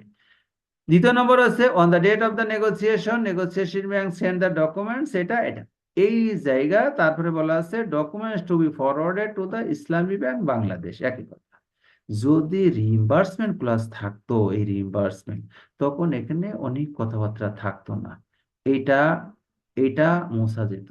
এই মুছে যে লেখা থাকতো, আপন receive of the documents comply with the credit terms, our account number এত, maintaining with you, make the payment to the beneficiary। একেবারে সরাসরি ইনস্ট্রাকশনটা থাকতো। যখন এইরকম ইনস্ট্রাকশন থাকতো, তখন এইটাকে বলতাম রিইম্বার্সমেন্ট ব্যাংক। তার মানে কথা হলো রিইম্বার্সিং এর ক্ষেত্রে এক্সপোর্টারের ব্যাংক ডকুমেন্ট পারচেস করবে না, ডকুমেন্ট নেগোশিয়েট করবে না, কিন্তু এক্সপোর্টারকে পেমেন্ট দিয়ে দেবে। কার অ্যাকাউন্ট ডেবিট করে পেমেন্ট দেবে? ওপেনিং ব্যাংকের অ্যাকাউন্ট ডেবিট করে দিয়ে দেবে। আমরা বলি যখন আমরা একটা ব্যাংকের সাথে সেই অ্যাকাউন্টের একটা নাম আছে, নামটা হলো কি? যখন ইসলামী ব্যাংক কি করবে, ইসলামী ব্যাংক ব্যাংক অফ ভুটানের সাথে একটা অ্যাকাউন্ট মেনটেন করে, এই অ্যাকাউন্টের নাম হচ্ছে নস্ট্রো অ্যাকাউন্ট। শুনতে কি সমস্যা হচ্ছে? ইয়ে আপগ্রেড করে সাউন্ড পরিষ্কার আছে না ওয়েব করে? আপনারা কি ক্লিয়ার আসছে পরিষ্কার শুনতে স্যার। পাচ্ছেন? জি জি স্যার, ক্লিয়ার। ওকে, তাহলে কি হলো, এই ইসলামী ব্যাংক ব্যাংক অফ ভুটানের সাথে যে অ্যাকাউন্টটা মেনটেন করে এটাকে বলে নস্ট্রো অ্যাকাউন্ট। সোজা কথা, নস্ট্রো অ্যাকাউন্ট ডেবিট করে ও শান্তাকে পেমেন্টটা দিয়ে দিবে। এইটা হলো রিইম্বার্সমেন্ট। তাহলে আমরা অ্যাকাউন্ট গুলো কাকে বলে সেটা একটু বলি। ইসলামী ব্যাংক যখন ব্যাংক অফ ভুটানে অ্যাকাউন্ট খুলবে এটাকে বলে নস্ট্রো অ্যাকাউন্ট, আর ব্যাংক অফ ভুটান যখন ইসলামী ব্যাংকে অ্যাকাউন্ট খুলবে এটাকে বলে ভস্ট্রো অ্যাকাউন্ট। এই দুটো ব্যাংক যখন পরস্পর যদি একই অ্যাকাউন্ট মেনটেন করে তখন সেটাকে বলা হয় লোরো অ্যাকাউন্ট। তার মানে ফরেন কারেন্সিতে ফরেন ট্রেডে তিন ধরনের অ্যাকাউন্টস ব্যাংকগুলো মেনটেন করে, একটা হলো নস্ট্রো অ্যাকাউন্ট, একটা হলো ভস্ট্রো অ্যাকাউন্ট, একটা হলো লোরো। আমরা ওইটা বোঝার দরকার নেই খুব একটা বেশি, সোজা কথা ইসলামী ব্যাংক ফাংশন হচ্ছে ব্যাংক অফ ভুটানের সাথে ব্যাংক অফ ভুটান তার নষ্ট অ্যাকাউন্ট ডেবিট করে দিয়ে দেবে। এই নষ্ট অ্যাকাউন্ট মিন ইসলামী ব্যাংকের অ্যাকাউন্ট। এই ইসলামী ব্যাংকের অ্যাকাউন্ট যখন ডেবিট করে পেমেন্টটা দিয়ে দেবে, এই এই 59-এ যে আছে 50 হুম 59 কোথায় গেল, 59-এ এই এক্সপোর্টারকে যখন দিয়ে দেবে সেটাকে বলা হবে রিইম্বার্সমেন্ট। আর ব্যাংক যখন করবে এই ব্যাংকে বলা হবে রিইম্বার্সিং ব্যাংক। ঠিক আছে, এটা গেল। তাহলে নষ্ট অ্যাকাউন্ট মেনটেন করবে ইসলামী ব্যাংক ব্যাংক অফ ভুটানের সাথে। ব্যাংক অফ ভুটান ইসলামী ব্যাংকের অ্যাকাউন্ট ডেবিট করে দেবো, অ্যাকাউন্ট আগে টাকা থাকতে হবে, ইসলামী ব্যাংক আগে থিম্পুতে পাঠাবে, ওটা ডেবিট করে টাকাটা দিয়ে দেবে। ইন্টারন্যাশনাল ট্রেডে এক ব্যাংক আর এক ব্যাংকে এরকম টাকা রাখে, আপনারা যেরকম ব্যাংকে টাকা রাখেন ইন্টারন্যাশনাল ট্রেডে এক ব্যাংক আর এক ব্যাংকে এভাবে টাকা রাখে। যখন ইম্পোর্ট হয় এক্সপোর্ট হয় ওই শুধু ইনস্ট্রাকশনটা সেন্ড করে সুইফটে, তখন ওই লেনদেনটা অটোমেটিক্যালি হয়েছে। তাহলে কালেক্টিং ব্যাংক কি? কালেক্টিং ব্যাংক হলো, এইবার আসেন, ওই যে একটা ডকুমেন্ট কালেক্টিং ব্যাংক হলো এই যে ইসলামী ব্যাংক এলসি দিছে ব্যাংক অফ ভুটানকে এখানে ইনস্ট্রাকশন দেয়া আছে কি, আপনার 78-এ যাব, 78-এ যাব বলছে যে আমি তোমাকে টাকা দেব অ্যাজ পার ইনস্ট্রাকশন অনুসারে। কি কি হবে? কমপ্লাইং উইথ দ্য ক্রেডিট টার্মস। এখন এই শান্তা ডকুমেন্টস নিয়ে গেছে কার কাছে? ডকুমেন্টস নিয়ে গেছে হলো ব্যাংক অফ ভুটানের কাছে। ব্যাংক অফ ভুটান দেখছে ডকুমেন্ট ঠিকঠাক নাই, কোনো ঠিক নাই, ইউসিবিডিসি কে ভায়োলেট করছে, আইএসবিপি ইন্টারন্যাশনাল ব্যাংকিং প্র্যাকটিস কে ভায়োলেট করছে, টেক্সট কে ভায়োলেট করছে। সে মাল শিপমেন্ট দেওয়ার কথা ছিল 25 দিনের ভিতরে, সে দেই নাই। এখানে আমাদের একটা শিপমেন্ট ডেট আছে, হুম আমরা শিপমেন্ট ডেটটা দেখবো। হ্যাঁ, শিপমেন্ট ডেট A44C-তে লেখা আছে, শিপমেন্ট ডেট 31শে জুলাই।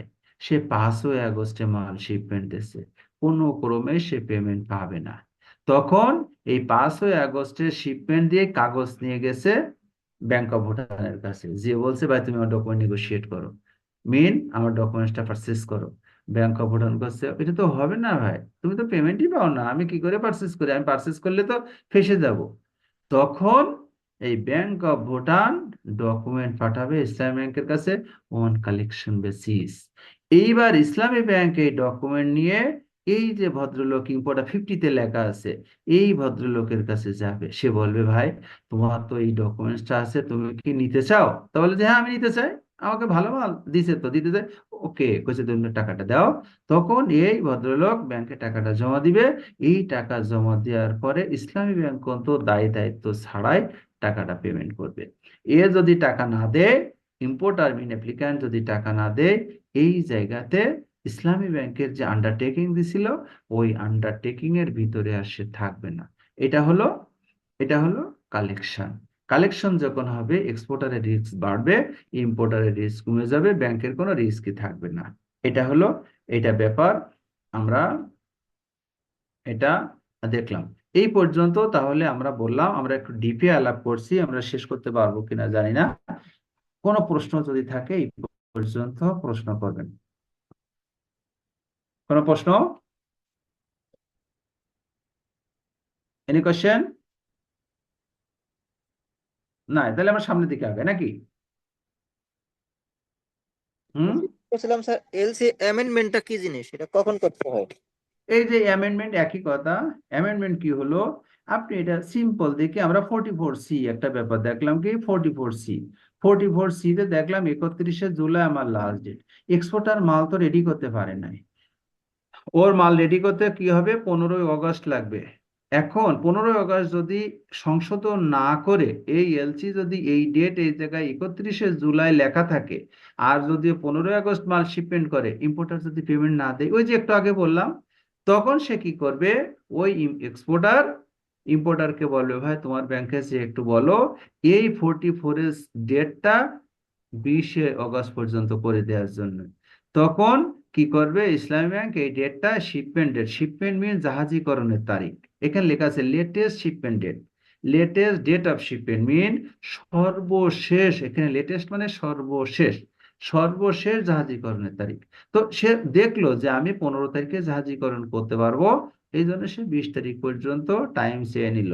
এই ইসলামী ব্যাংক এই ইসলামী ব্যাংক কি করে, তখন একটা বার্তা দিবে। আমরা তো ডিপে যাব না, এটা ডিপের ক্লাস না। এখানে লেখা আছে ই ফিন 700। এই 700 মিন ডকুমেন্টারি ক্রেডিট। কি বললাম বলেন আপনি? 700 মিন ডকুমেন্টারি ক্রেডিট। Documentary credit. তখন এইরকম একটা বার্তা দেবে, ফিন 707। 707 এইটাকে এখানে লেখা থাকবে তখন amendment of A documentary credit. তখন এই ডকুমেন্টারি ক্রেডিটের একটা নাম্বার আছে, নাম্বারটা হলো এই যে 0891240100197, ডকুমেন্টারি ক্রেডিট নাম্বার। এইটাকে রেফার করে আমরা দেখাইছি যেদিন আমরা আমরা গতদিন আমরা যেদিন documents required for the document letter international trade, আমরা ওই দিন আমরা দেখাইছি যে অ্যামেন্ডমেন্ট কিভাবে দিই। তখন কি বলবে, এইটাকে দিয়ে বলবে যে ভাই এই 44C-তে বলে দেবে 44C, 44C-তে আগে তো 31শে জুলাই লেখা ছিল, প্লিজ এটা লেখো 20শে আগস্ট। অন্যান্য শর্ত সমূহ সব অপরিবর্তিত থাকবে। এইভাবে অ্যামেন্ডমেন্টটা দেবে। এই অ্যামেন্ডমেন্ট আবার কোথায় যাবে, এই অ্যামেন্ডমেন্ট আবার চলে যাবে এই ব্যাংক অফ ভুটানের কাছে। ব্যাংক অফ ভুটান আবার ওই আগের মতো, ও যে আবার 72-তে লেখা আছে, আবার অ্যাডভাইস করে দেবে এই 59-এ আমার যে এক্সপোর্টার আছে তার কাছে, এই 59-এর এক্সপোর্টারের কাছে চলে যাবে। ব্যাস, এটা সাইকেল পারফর্ম হয়ে গেল। বোঝা গেছে অ্যামেন্ডমেন্ট? জি sir, thank you. Okay, any question? Okay, তাহলে আমরা একটু আগে যাব। ওকে, আমরা এটা বললাম এলসির প্রকার। আমরা তো এত সময় বললাম কয়টা পার্টি ইনভলভমেন্ট থাকে। এখন এলসি কত প্রকার সেগুলো একটু দেখব। প্রথম হলো classification of the letter of credit. হ্যাঁ, ক্লাসিফিকেশন করব বা ডিভিশন করব বা সেগ্রিগেশন করব, depends on the availability of the payment. পেমেন্টের ভিত্তিতে লেটার অফ ক্রেডিটকে দুই ভাগে ভাগ করা যায়। একটা হলো কি সাইট, একটা হলো ডেফার্ড। সাইট মানে হলো আমি ডকুমেন্টস দেখব, দেখার সাথে সাথে পেমেন্ট দিয়ে দেবো, এটা হলো সাইট। আর একটা হলো ডেফার্ড, মানে দেরি করে। ডেফার্ডের বাংলা কি? তাড়াতাড়ি দেওয়া না দেরি করে দেওয়া? দেরি করে দেওয়া। দেরি করে দেবো। সাধারণত আমরা ইম্পোর্টের ক্ষেত্রে ব্যবহার করি ডেফার্ড, এক্সপোর্টের ক্ষেত্রে ব্যবহার করি সেটা ইউজেন্স, যার অর্থ একই। ডেফার্ড পেমেন্টও যা, ইউজেস পেমেন্টও তা একই, দেরি করে দেয়া। তাহলে এলসি বেসিক্যালি দুই প্রকার, অ্যাভেইলেবিলিটি অফ দ্য পেমেন্ট, পেমেন্টের উপরে ভিত্তি করে, একটা হলো সাইড পেমেন্ট, একটা হলো ডেফার্ড পেমেন্ট।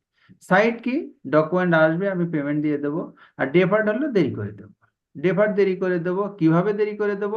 নেগোসিয়েশন মিন আমদানিকারকের সাথে রপ্তানিকারকের একটা কন্ডিশন থাকে, 30 দিন দেব না 40 দিন দেব। এলসিতে যদি এরকম বলা থাকে, ডকুমেন্ট পাওয়ার পরের থেকে এই যে এখানে আমরা বলছিলাম এই 78 লেখা থাকবে যে আমি কন্ডিশনগুলো এখানে লেখা থাকবে।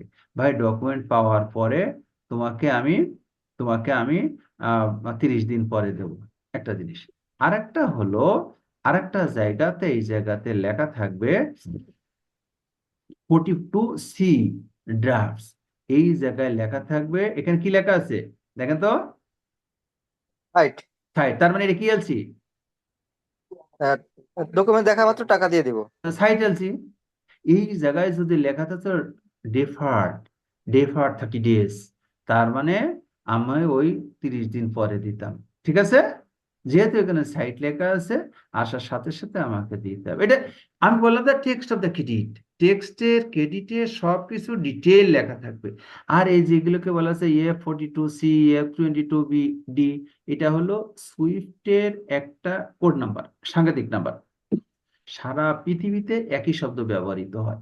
এফ নাম্বার আছে ফিল্ড, ওরা শব্দটা ব্যবহার করে কি বললাম? ফিল্ড। ফিল্ড এফ, এফ এর ফিল্ড 42C। ও যদি ড্রাফট এর সাইট না লিখতো তাও হতো এটা সাইট। ঠিক আছে, সুইফটের এই কোড নম্বর ব্যবহার করে এভাবে বলে। তাহলে আমরা এটা দেখলাম, নেগোসিয়েশন আর অ্যাকসেপ্টেন্স। ওখানে যদি লেখা থাকে 78-এ আমদানিকারক অ্যাকসেপ্ট দিলেই সেই দিন থেকে 30 দিন কাউন্ট হবে সেটা। এটা হলো ডিপেন্ডস অফ দ্য ক্যান্সেলেশন পাওয়ার, রিভোকেবল ইরিভোকেবল। আমরা এটা নিয়ে আলাপ করছি। রিভোক মিন যে কেউ বাতিল করতে পারে, আর ইরিভোকেবল হলো 3 জনের সম্মতি ছাড়া বাতিল করা যাবে না। আবার আরেকটা কি আছে, depends on the payment certainty, এটা নিয়ে আমরা আলাপ করছি। Confirm, without confirm. এই এলসি কি ছিল, কনফার্ম না উইদাউট কনফার্ম? আমরা কি দেখছি? কনফার্ম। নো, এটা কনফার্ম না। এই এলসিটা আমরা আন্দাজে বলবো না। উইদাউট কিনা নো আমরা বলবো না, এটা হলো কনফার্ম, এট কনফার্ম, উইদাউট কনফার্ম। কি ছিল সেটা বলি নাই। কনফার্মের কথা যে আমরা কি বলছি, কনফার্মড হলো থার্ড ব্যাংক যখন গ্যারান্টি দেবে পেমেন্টের। আমরা এই ব্যাংক এই এলসিতে কোনো থার্ড ব্যাংক গ্যারান্টি দিছে বলে আমরা এখনো জানি না। এখনো কি জানি, দেখছি আমরা? না দেখি নাই, জানি না। দেখি নাই, আমরা এটা বলতে পারবো না। এখন দেখি লেটার অফ ক্রেডিটে, লেটার অফ ক্রেডিটে বলা থাকে কিনা যে এটা এটা অ্যাট কনফার্ম অথবা অ্যাট কনফার্ম কিনা। হ্যাঁ, এটা সবসময় লেখা থাকবে। এটাতে লেখা আছে উইদাউট, এটাতে এই এলসিতে এফ কততে থাকবে এটা? হুম ওই যে এফ কততে থাকবে? ওইটা ওইটা ওইটা আমি দেখাচ্ছি। এফ কততে? এফ এটা হলো 49, F F49 confirmation instruction. Without লেখা আছে স্যার। উইদাউট, তার মানে এই অ্যাট কনফার্মেশন দেয় নাই। ঠিক আছে, এই লেটার অফ ক্রেডিট যদি আপনি পড়েন, আপনাদেরকে কিন্তু আমি দিলাম, একবার যদি পড়তেন আপনারা, 2বার যদি পড়তেন, এক একজনের কাছে মিনিমাম 30টা করে প্রশ্ন হতো। কয়টা? 30টা। 30টার বেশি। কারো 30টার কাছে বেশি। 40টাও হতে পারতো, কারো কাছে 50টাও হতে পারতো। তার অর্থ হলো কি, আপনারা সবাই পড়ছেন তাই তো? স্যার পড়লে কিছু বুঝতাম হুম না স্যার, হুম পড়লে কিছুই বুঝতাম না স্যার। বোঝার তো দরকার নাই, একবার পড়লে আপনি বোঝেননি, তার মানে এইটুকু তো বুঝতে পারতেন যে আমি বুঝিনি, সেই প্রশ্নগুলো আসতো। ঠিক না? হুম। হুম নিজাম ভাই আবার চালু করছেন নাকি? কোথায় আছেন ভাই? পারিবারিক মিটিং অন্য সময় করেন। আমি তো, আমার এরা আজকে কিভাবে দিল এটা, ওই আমাদের জারিফ সাহেব কই, উনি আজকে কোথায় আছে? হুম নিজাম ভাই লিভ করতে পারে, যেহেতু ক্লাস করতেছে না, লিভ করে যায়, চলে যাইতে পারে। হুম হুম। উনি মনে হয় বুঝতে পারতেছেন, এটা মনে হয় পারে না ওইটা। হ্যাঁ, আপনারা আমি আমি মিউট করতে মিউট পারবো, হয়েছে তো স্যার। মিউট হয়ে যাচ্ছে, কিন্তু আবার আনমিউট হচ্ছে কেন? ওকে, এটা দেখেন। তাহলে আমরা এটা দেখলাম, এটা হলো এরপরে অনেকগুলো আছে, এগুলো আমাদের খুব একটা লাগে না, আমরা এখানে আলাপ করব না, শুধু একটাই আলাপ করব, ট্রান্সফারেবল আর ব্যাক টু ব্যাক। ট্রান্সফারেবল হচ্ছে, ট্রান্সফারেবল আমাদের আইনের সুযোগ আছে। ট্রান্সফারেবল হলো, আমি চাইনাতে একটা এলসি দিলাম 100 পিস ল্যাপটপের জন্য, এর ভিতরে 10 পিস আছে সফিস্টিকেটেড আপেল। যার কাছে আমি এলসি দিছি এ কোম্পানি, ওর কাছে আপেল নাই, আপেল আবার ওর কাছে সরাসরি এ কোম্পানিকে সাপ্লাই দিতে চায় না, তখন ওই 10 পিসের জন্য এলসিটা ব্যাংক অফ চায়না ট্রান্সফার করে দিতে পারে আপেলের নামে, আইনে সেটা সুযোগ আছে, এটাকে বলে ট্রান্সফারেবল। আর ব্যাক টু ব্যাকের কথা তো আমরা আমরা সবাই জানি। আমি 100 পিস শার্ট ইম্পোর্ট করব, এক্সপোর্ট করব, করার জন্য আমি $10,000 একটা এলসি পেয়ে গেছি, কিন্তু আমার বাটন কিনতে হবে, আগে যেটা বললাম ওই যে। এইবার আসেন ডিফার্ড, ওই এই ইয়ে, উম, কি বললাম, কি এলসি, ডিমড এলসি। ওই তখন সে $500 বাটন কেনার জন্য একটা এলসি ইস্যু করবে, ওই এলসি কে মূল ধরে, ওইটাকে বলে মাস্টার এলসি, এক্সপোর্ট এলসি। আমি 1000 পিস শার্টের এক্সপোর্ট এলসি পেয়ে গেছি, কিন্তু আমার তো 10,000 পিস বাটন লাগে। ওই 10,000 পিস বাটন হলো $200, $200 একটা এলসি করব ওই শার্টের এলসি কে মূল ধরে। ওই যে একটা এলসি করলাম, একটার পিছনে আর একটা, ওইটাকে বলে ব্যাক টু ব্যাক এলসি। বোঝা ব্যাক টু গেছে? ব্যাক। কোনো প্রশ্ন? স্যার বোঝার জন্য বলতেছি, আমি একটা শার্ট বানানোর জন্য যে এলসিটা করলাম হ্যাঁ। কাপড় কেনার জন্য চায়না থেকে, তার সাথে আরেকটা এলসি করলাম বাটন কেনার জন্য। হুম। বাটন কেনা ওটা হচ্ছে ব্যাক টু ব্যাক এলসি হয়ে গেল। না না না, সবাই কি সেটা আপনার সবাই কি ওনার সাথে একমত? একটু কথা বলেন, সবাই একমত কি না? একমত না, ব্যাপার হবে কি, আপনি খুব রাখবেন, ব্যাক টু ব্যাক হওয়ার শর্ত হলো আপনাকে একটা এক্সপোর্ট এলসি থাকতে হবে। কি থাকতে হবে? এক্সপোর্ট আছে। এক্সপোর্ট এলসি থাকতে হবে। আপনি 10,000 পিস শার্ট এক্সপোর্ট করার জন্য একটা এলসি পাইছেন, বেসিক হলো এটা। এই শার্টের জন্য এখন কি করতে হবে আপনাকে? কার্টুন কিনতে হবে আপনাকে, বাটন কিনতে হবে আপনাকে, জিপার কিনতে হতে পারে আপনাকে, ইয়ান কিনতে হতে পারে আপনাকে, ফ্যাব্রিক্স কিনতে হতে পারে, পারে না? জি। তো আপনি ফ্যাব্রিক্স কেনার জন্যই আপনার $50,000 এলসি, ফ্যাব্রিক্স কেনার জন্য $4,000 এলসি দিলেন, বাটন কেনার জন্য $2,000 দিলেন, কার্টুন কেনার জন্য 500 দিলেন। এই যে ওই ওই 10,000 $50,000 এলসি কে মাস্টার ধরে, ওটাকে বলে মাস্টার এলসি, হ্যাঁ, মাস্টার ধরে মূল ধরে একটার পরে একটা ব্যাকে, ওইটার ব্যাকে মানে ওইটার পিছনে, ওইটাকে আপনি এক্সপোর্ট করবেন, ওইটাকে টার্গেট ধরে এই ছোট ছোট ছোট ছোট এলসি গুলো করছেন, এইটাকে বলা হবে ব্যাক টু ব্যাক এলসি। মিন একটা এক্সপোর্ট এলসির এগনেস্টে যখন পণ্য কেনার জন্য আলাদা আর একটা ইম্পোর্ট এলসি করা হবে, সেটাকে বলা হবে back to back. Mean back to back হতে হলে ডেফিনিট আমার একটা এক্সপোর্ট এলসি থাকতে হবে। এক্সপোর্ট এলসি লাগবে। ঠিক? এবার বুঝতে পারছি। এবার বোঝা এবার গেছে? ক্লিয়ার, এবার ক্লিয়ার। ওকে, পরিষ্কার, থ্যাংক ইউ। এইবার এত যে কথাবার্তাগুলো বললাম, এই যে এলসি পাস হবে তাই না, এ কিসে পাস হয়েছে? এই এলসিটা পাস হয়েছে কিসে? এই যে পাস হয়েছে, কিসে পাস হয়েছে? সুইফট। কিসে পাস হয়েছে? সুইফট। সুইফট। হ্যাঁ। সারা পৃথিবীতে এই যে তথ্য উপাত্ত আদান প্রদান, এটা সুইফট করে কিনা, অন্য কেউ আছে কিনা, ওয়ারিং সিস্টেম কারা কারা কাজ করে, সেটা আমরা একটু দেখবো। হ্যাঁ, মোড অফ কমিউনিকেশনস, আমরা দেখলাম পেমেন্ট গেটওয়ে, আমরা দেখলাম পেমেন্ট কিভাবে দিই, আমরা দেখব ট্রান্সপোর্টেশন কিভাবে হয়, আমরা দেখব কমিউনিকেশনস গুলো কিভাবে হয়।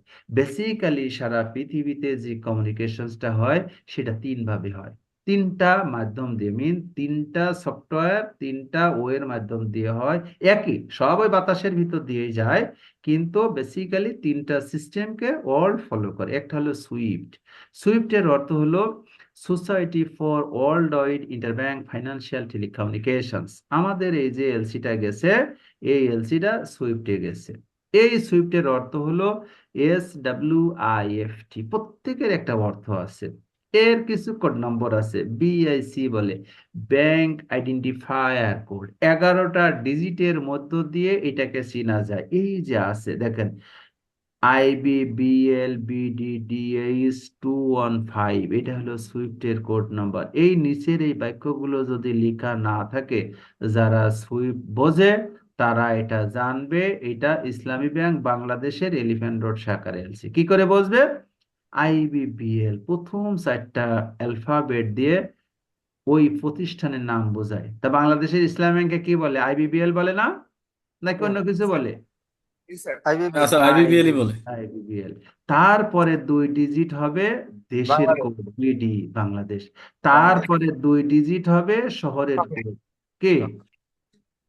জি শহর। শহরের কোড। আচ্ছা, এইবার দেখেন, শেষের 3টা নাম্বার থাকবে সংশ্লিষ্ট শাখার কোড। এখন এর শাখা হলো ইসলামী ব্যাংকের, দেখাচ্ছি এর আগে আর 214টা এডি ব্রাঞ্চ আছে, তাহলে এটার নাম্বার হলো 215। ঠিক আছে, এই 215 বিন এলিফ্যান্ট রোড শাখা। এই 215 দিয়ে এলিফ্যান্ট রোড শাখা বোঝায়। ঠিক, আমরা তাহলে নিচেরটা দেখি মিলে কিনা। এই দেখেন, BACUB, ব্যাংক অফ ভুটান।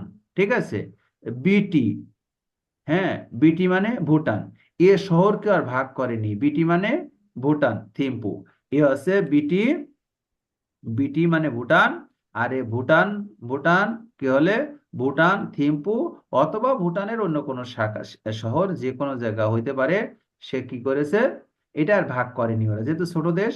তারপরে লিখেছে 00001, তার মানে এর নাম্বারটা হলো 01। এই দেখেন, কুয়েনশলিং মেইন ব্রাঞ্চ, মেইন ব্রাঞ্চের নাম্বার 01ই হয় অধিকাংশ ক্ষেত্রে, ওরা 001 ব্যবহার করছে। এই যে সুইফট, প্রত্যেকটা জিনিস যারা এক্সপার্ট দেখলে বুঝতে পারবে। এখানে একটা বাক্য লেখা আছে ইএসসি কে।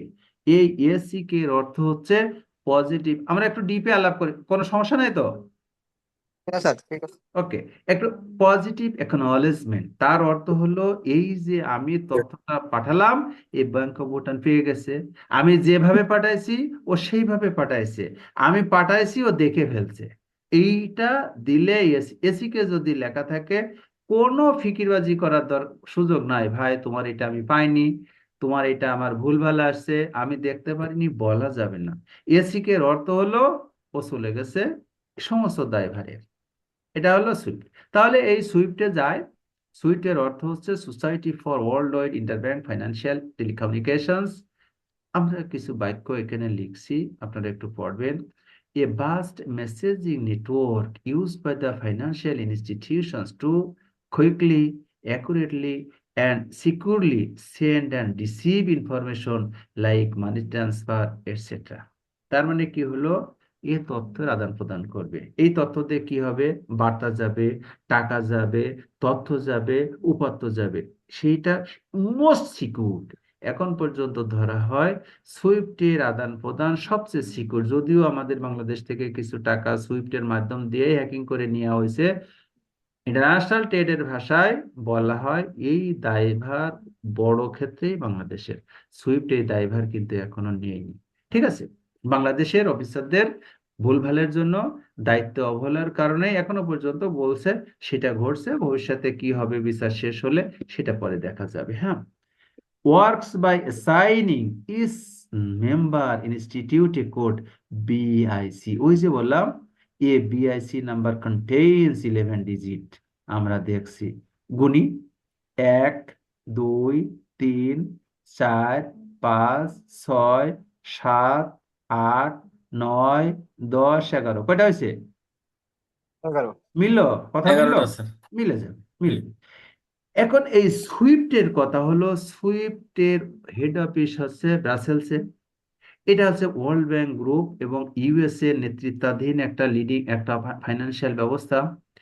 যখন রাশিয়া ইউক্রেন হিট করে দিল, তখন রাশিয়াকে তো সুইফট থেকে বের করে দিল।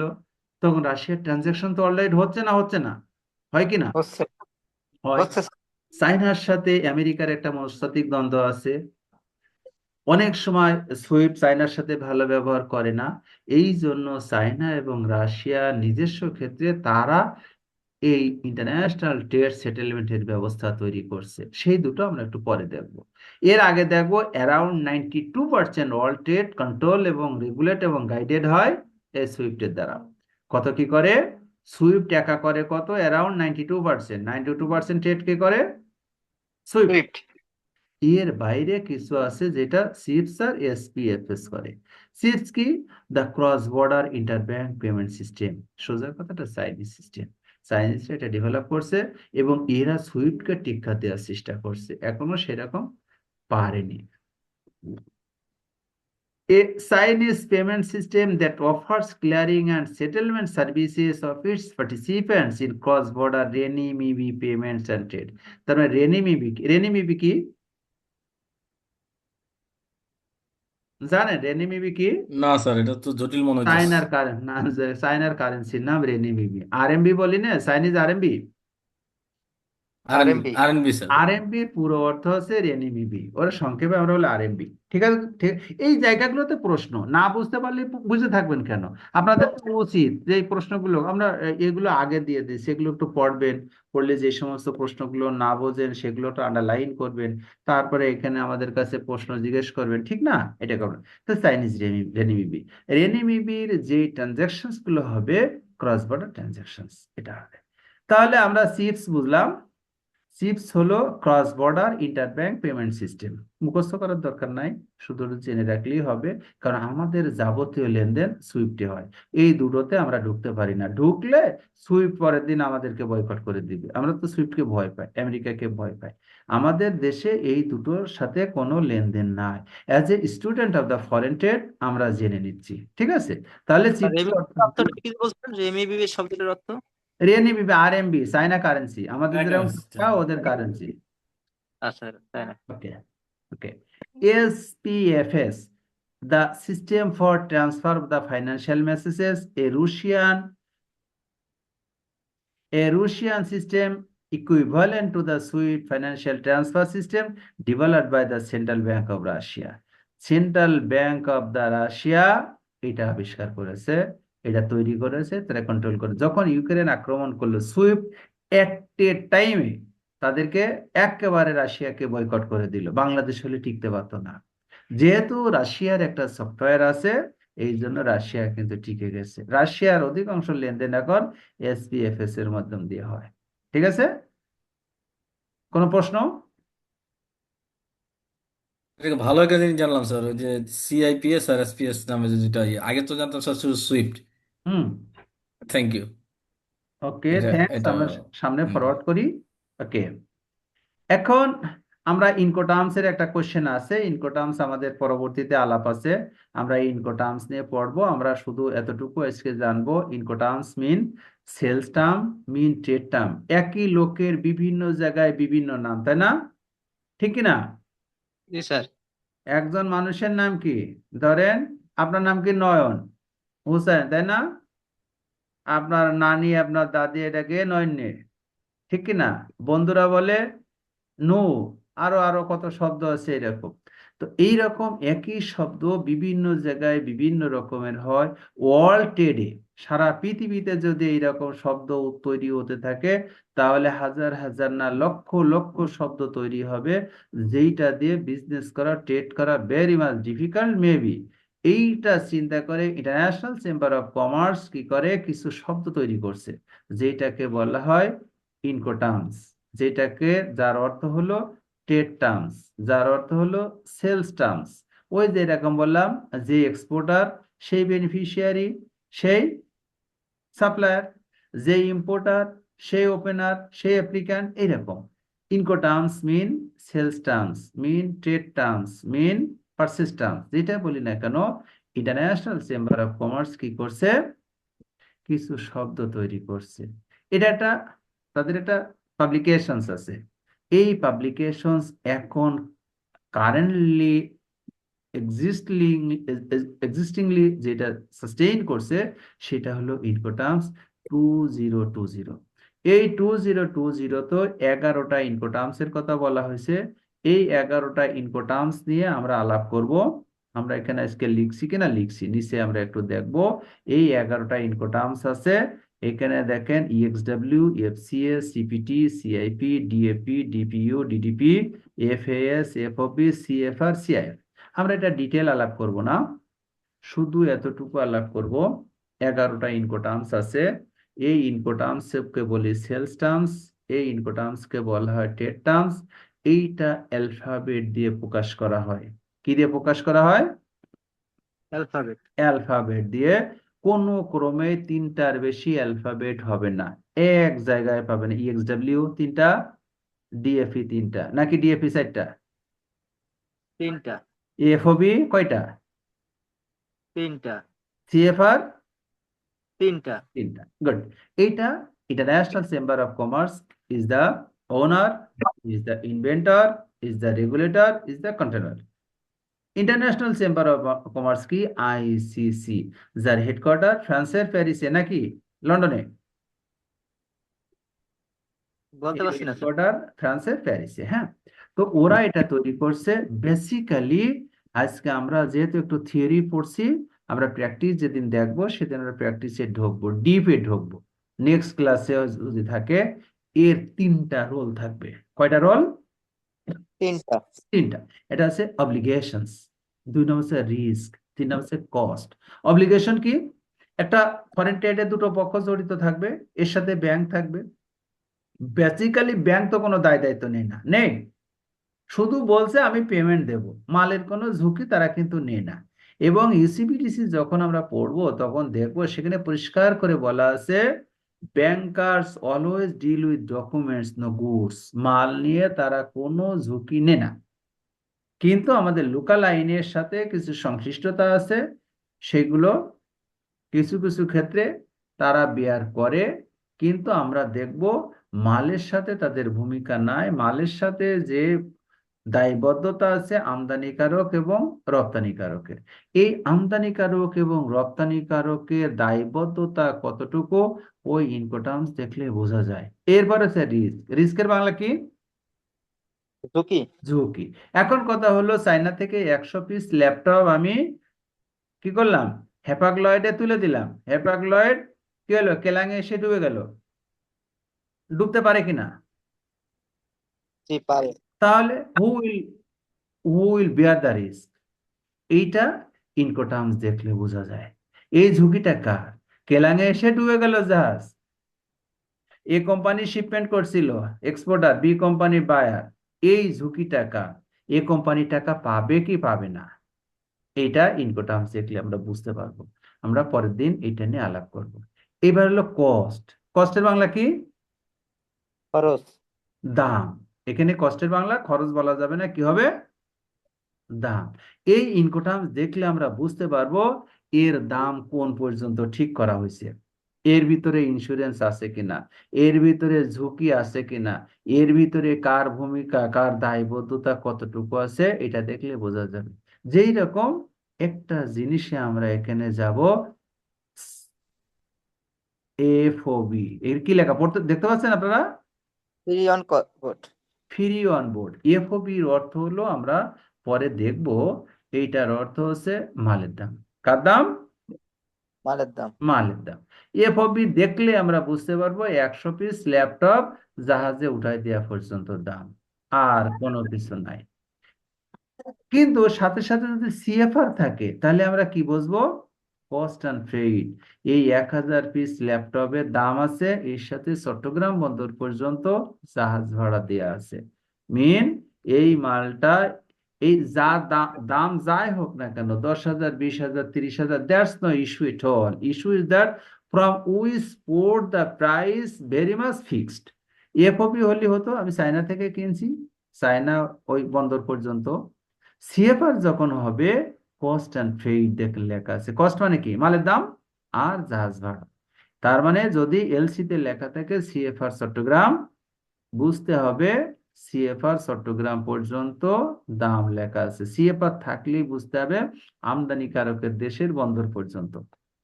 একটু দেখি আমরা লেটার অফ ক্রেডিটে 45 এ লেখা আছে। কোথায় লেখা আছে? 49। 45। 45। F45 এর description of the goods and services, এই যে লেখা আছে দেখেন, সিপিটি বুড়িমারি। আমরা এখনো তো সিপিটি পড়ি নাই, পড়ছি? জি না। সিপিটি হলো ক্যারিজ পেইড টু। এইটা দেখলে আমরা বুঝবো এই পণ্য সি পোর্টে ব্যবহার করা হয়নি, এটা ল্যান্ড পোর্টে ব্যবহার করা হয়েছে। যখন ল্যান্ড পোর্টের আমদানিকারকের দেশ পর্যন্ত দাম নির্ধারণ করা হয় তখন ব্যবহার করা হয় সিপিটি, ক্যারিজ পেইড টু। এই যে আছে সিপিটি, ক্যারিজ পেইড টু, এটা কখনোই পানিপথে আসবে না, আসছে সিএফআর। যদি এই পণ্যটা চট্টগ্রাম বন্দর দিয়ে আসতো, এই জায়গায় লেখা থাকতো সিএফআর। সিএফআর লেখা থাকলে কখনোই বোঝা যাবে না এটা ল্যান্ডপোর্টের মাল। আমরা ডিটেল পরের দিন পড়বো, ঠিক আছে?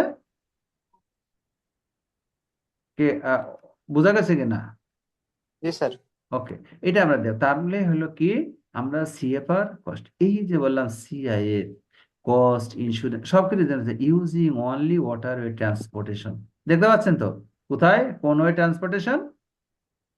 জি স্যার। Waterway transportation. এই চারটা ইনকোটার্মস কেবল ওয়াটারওয়ে ট্রান্সপোর্টেশন ব্যবহৃত হবে। যেহেতু আমাদের ইন্টারন্যাশনাল ট্রেডের একটা বড় অংশ ব্যবহৃত হয় ওয়াটারওয়েতে, এই জন্য আমরা ওয়াটারটাই প্রথম ধরছি। CIF cost, insurance and freight. যদি এই সিআইএফ থাকে তাহলে ইন্স্যুরেন্স যুক্ত থাকবে।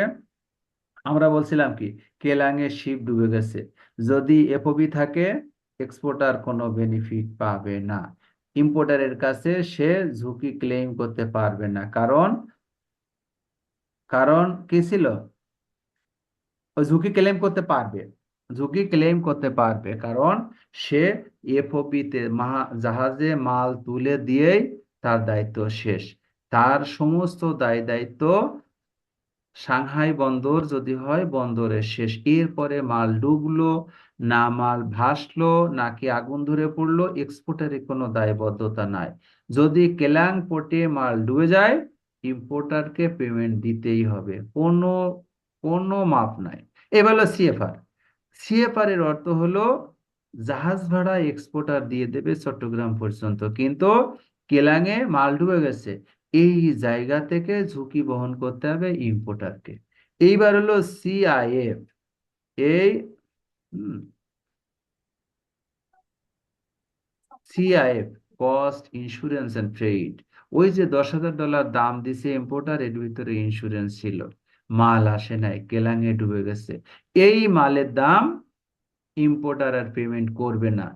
এই কি হবে, এক্সপোর্টার এই ইন্স্যুরেন্সের কাছ থেকে, ইন্স্যুরেন্স কোম্পানির কাছ থেকে ক্লেম আদায় করে নিবে।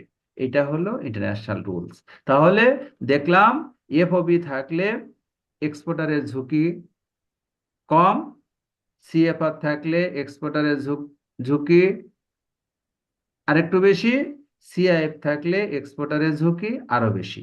ঠিক কিনা? বোঝেননি?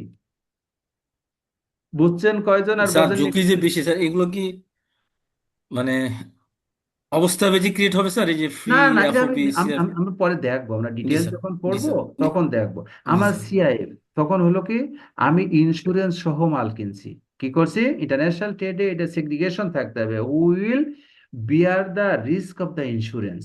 যখন সিআইএফ থাকবে তখন এটা পরিষ্কার, exporter will bear the risk of the insurance. ঠিক আছে? এখন মাল যদি ডুবে যায় তাহলে কি হবে? ইন্স্যুরেন্সের রিস্ক এক্সপোর্টারের না, এক্সপোর্টার বহন করবে স্যার। সে কখনো ইম্পোর্টারের কাছে টাকা চাইতে পারবে না, সে দৌড়ায় তখন যাবে ইন্স্যুরেন্স কোম্পানির কাছে। ঠিক আছে? এটা জি বোঝা স্যার। যাবে। আর স্যার এফওবি থাকলে শুধু মালের দাম, শুধু মালের দাম বহন করবে ও এক্সপোর্টার, গাড়ি ভাড়াও দেবে না, জাহাজ ভাড়াও দেবে ইম্পোর্টার। যার ইম্পোর্টার মানে সব ইম্পোর্টারকে বহন করতে হবে। ইম্পোর্টারকে বল, এটা দেখলেই আমরা বুঝবো যে শুধু মালের দাম, এর সাথে আর কিছু নাই। মাল কি করছে, শুধু মালের দাম না, মাল সে জাহাজে উঠায় দেবে। ধরেন এখানে কথা আছে, একটা হলো কি সাংহাই সিপোর্ট। তো সাংহাই সিপোর্ট থেকে ওর যে ফ্যাক্টরি আছে, সাংহাই সিপোর্ট থেকে 50 কিলোমিটার ভিতরে, তো ওই 50 কিলোমিটার তো ল্যান্ড রুট, ওই ল্যান্ড রুটে কি জাহাজ যাবে? না স্যার। জাহাজ তো যাবে না। তাহলে ইনল্যান্ড ট্রান্সপোর্টে ট্রাকে ক্যারি করতে হবে। ওই এফওপির অর্থ হলো ওই জাহাজে, ওই ইনল্যান্ডে যে ক্যারি করবে ওই ভাড়াটা ওর সাথে মালের সাথে যুক্ত থাকবে, ও জাহাজে আনবে, জাহাজে উঠায় দেবে। যা কোনো free on board, free on বোর্ডের অর্থ হলো জাহাজে উঠায় দেওয়া। বোর্ড করে দিবে। বোর্ড করে দেবে, রাইট, অন বোর্ড মানে বোর্ড করে দেবে, উঠায় দেবে। ঠিক আছে, বোঝা গেছে? গুড। এখন এইচএস কোড, এইচএস কোড নিয়ে আমাদের ওই ইনকোটার্মস এবং এইচএস কোড নিয়ে আলাপ আছে। এইচএস কোড নিয়ে আমরা পরবর্তী ক্লাসে আলাপ করব। শুধু এতটুকুই বলি, ইন্টারন্যাশনাল চেম্বার অফ কমার্স এরকম ইনকোটার্মস এর কন্ট্রোলার, রেগুলেটর, মডারেটর। এইচএস কোডের মালিক আমাদের কাস্টমস কোনো ক্রমেই নয়। এটার মালিক হলো ডব্লিউসিএ, ওয়ার্ল্ড কাস্টমস অর্গানাইজেশনস। কে স্যার মালিক? স্যার একটা আবদার আগে করে রাখি স্যার, এই বলেন। সিস কোডে যদি কোনো এক্সেল ফাইল থাকে স্যার দেওয়ার জন্য অনুরোধ রইল আগে। এক্সেল ফাইল, এক্সেল ফাইল তো ইয়ে হয়, আমি ইয়ে দিবনি। গতদিন টোটাল আমি আমাদের ট্যারিফ শিডিউল, যেটা ট্যারিফ শিডিউলটা দিয়ে দেবো, টোটাল সব আছে। Okay sir. ঠিক আছে, ট্যারিফ শিডিউল দিলে আপনার সুবিধা হলো কন্ট্রোল এফ দিয়ে এইচএস কোড যদি বসাতে পারেন, শুধু হেডিংটা দিলে টোটাল হেডিং এর সবগুলো চলে আসবে। যদি পণ্যের ডেসক্রিপশন অ্যাকুরেট লেখেন, ওই পণ্যগুলোকে দেখাতে থাকবে। একই জিনিস এক্সেল এর চেয়ে আরো বেশি সোজা। এক্সেলে তো দরকার নাই এখানে, ওইটা তো আপনার লাগবে কাজে নাকি? পিডিএফ আকারে দিবেন স্যার? পিডিএফ, হ্যাঁ পিডিএফ, একেবারে পিডিএফ গভর্নমেন্টের যেটা আমাদের ডাউনলোড করা আছে, আগামী ক্লাসে দিয়ে দেবো। যদি এটা যেদিন ক্লাস থাকবে সেদিন দেবো। ঠিক আছে। মানে স্যার আমি আমি বলতে চাচ্ছিলাম কোনটা এইচএস কোডের সাথে মানে কোন কোন পণ্যের উপরে ইয়ে আছে, মানে এসডি আছে, কাস্টম ডিউটি বোর হবে, কোনটা ফ্রিতে হবে, এগুলো সহ একটা ফাইল। ডেফিনিট, ওইটাই তো বললাম, ওইটাই তো। এইচএস কোডের সাথে যদি আমি ট্যারিফ কথা বললাম, কি এটা শুল্ক কর কত পার্সেন্ট, ওইটা না থাকলে তো আপনারা লাভ নাই, ওইটা সহ দেবো। বললাম না, ট্যারিফ সহ দেবো। ট্যারিফ মিন শুল্ক। Okay sir. আমদানি এবং রপ্তানির ভাষায় আমরা শুল্ক করকে একসাথে বলি ট্যারিফ। ট্যারিফ সহ পাবেন। Even TTI, total tax incidence, কোনটাতে কত মিলায় কত হবে সেটা সহ দেবো। ঠিক আছে, ওকে, থ্যাংক ইউ। শুধু একটা বলবো যে টোটাল এইচএস কোডের লেন্থ হচ্ছে 12। এইটাকে ডিজিট, নিউমেরিক ডিজিটে প্রকাশ করা হয়, নিউমেরিক সংখ্যাতে প্রকাশ করা হয়। আমাদের এনবিআর আমাদের এনবিআর ফার্স্ট শিডিউলে বলছে আমাদের দেশের এইচএস কোডের লেন্থ হবে কত? আমাদের এইচএস কোডের লেন্থ কত ডিজিট? 8 digit sir. 8, গুড। আমাদের 8 ডিজিট, কিন্তু টোটাল এইচএস কোডের ডিজিট হচ্ছে 12। 12। আমার 12 বানা লাগে না, আমরা 8 ডিজিটে যাব। 8 ডিজিটের কম হলেও হবে না, বেশি হলেও হবে না। হ্যাঁ, এটা আমাদেরকে মানতে হবে। এটা কিভাবে হয়, কিভাবে চ্যাপ্টার হয়, কিভাবে হেডিং হয়, কিভাবে সাব হেডিং হয়, এটা কেউ পরিবর্তন করতে পারে কিনা, এভাবে কিভাবে পণ্যের শ্রেণী বিন্যাস হয়। অ্যাসেসমেন্ট তো এইচএস কোড ছাড়া তো অ্যাসেসমেন্ট করার সুযোগ নেই। আমাদের আমদানি এবং রপ্তানির ক্ষেত্রে এইচএস কোড কিভাবে রোল প্লে করে, পরবর্তী ক্লাসে অনুষ্ঠিত দেব। এখন কথা হলো, এইটা এত সময় আমরা যেটা বলছিলাম যে মোড অফ, প্রথম আমরা কি বলছি, ট্রান্সপোর্ট। পেমেন্ট গেটওয়ে দেখছি, আমরা ট্রান্স ট্রান্স ট্রান্সমিশন ওয়ে দেখছি, আমরা এখন দেখব মোড অফ ট্রান্সপোর্টেশন। ইন্টারন্যাশনাল ট্রেডে পণ্য তো পরিবহন করা হয়, একটা হলো রোডওয়ে ট্রান্সপোর্টেশন। রোড। এটা নিয়ে তো বোঝার কিছু নাই, না আছে? স্যার।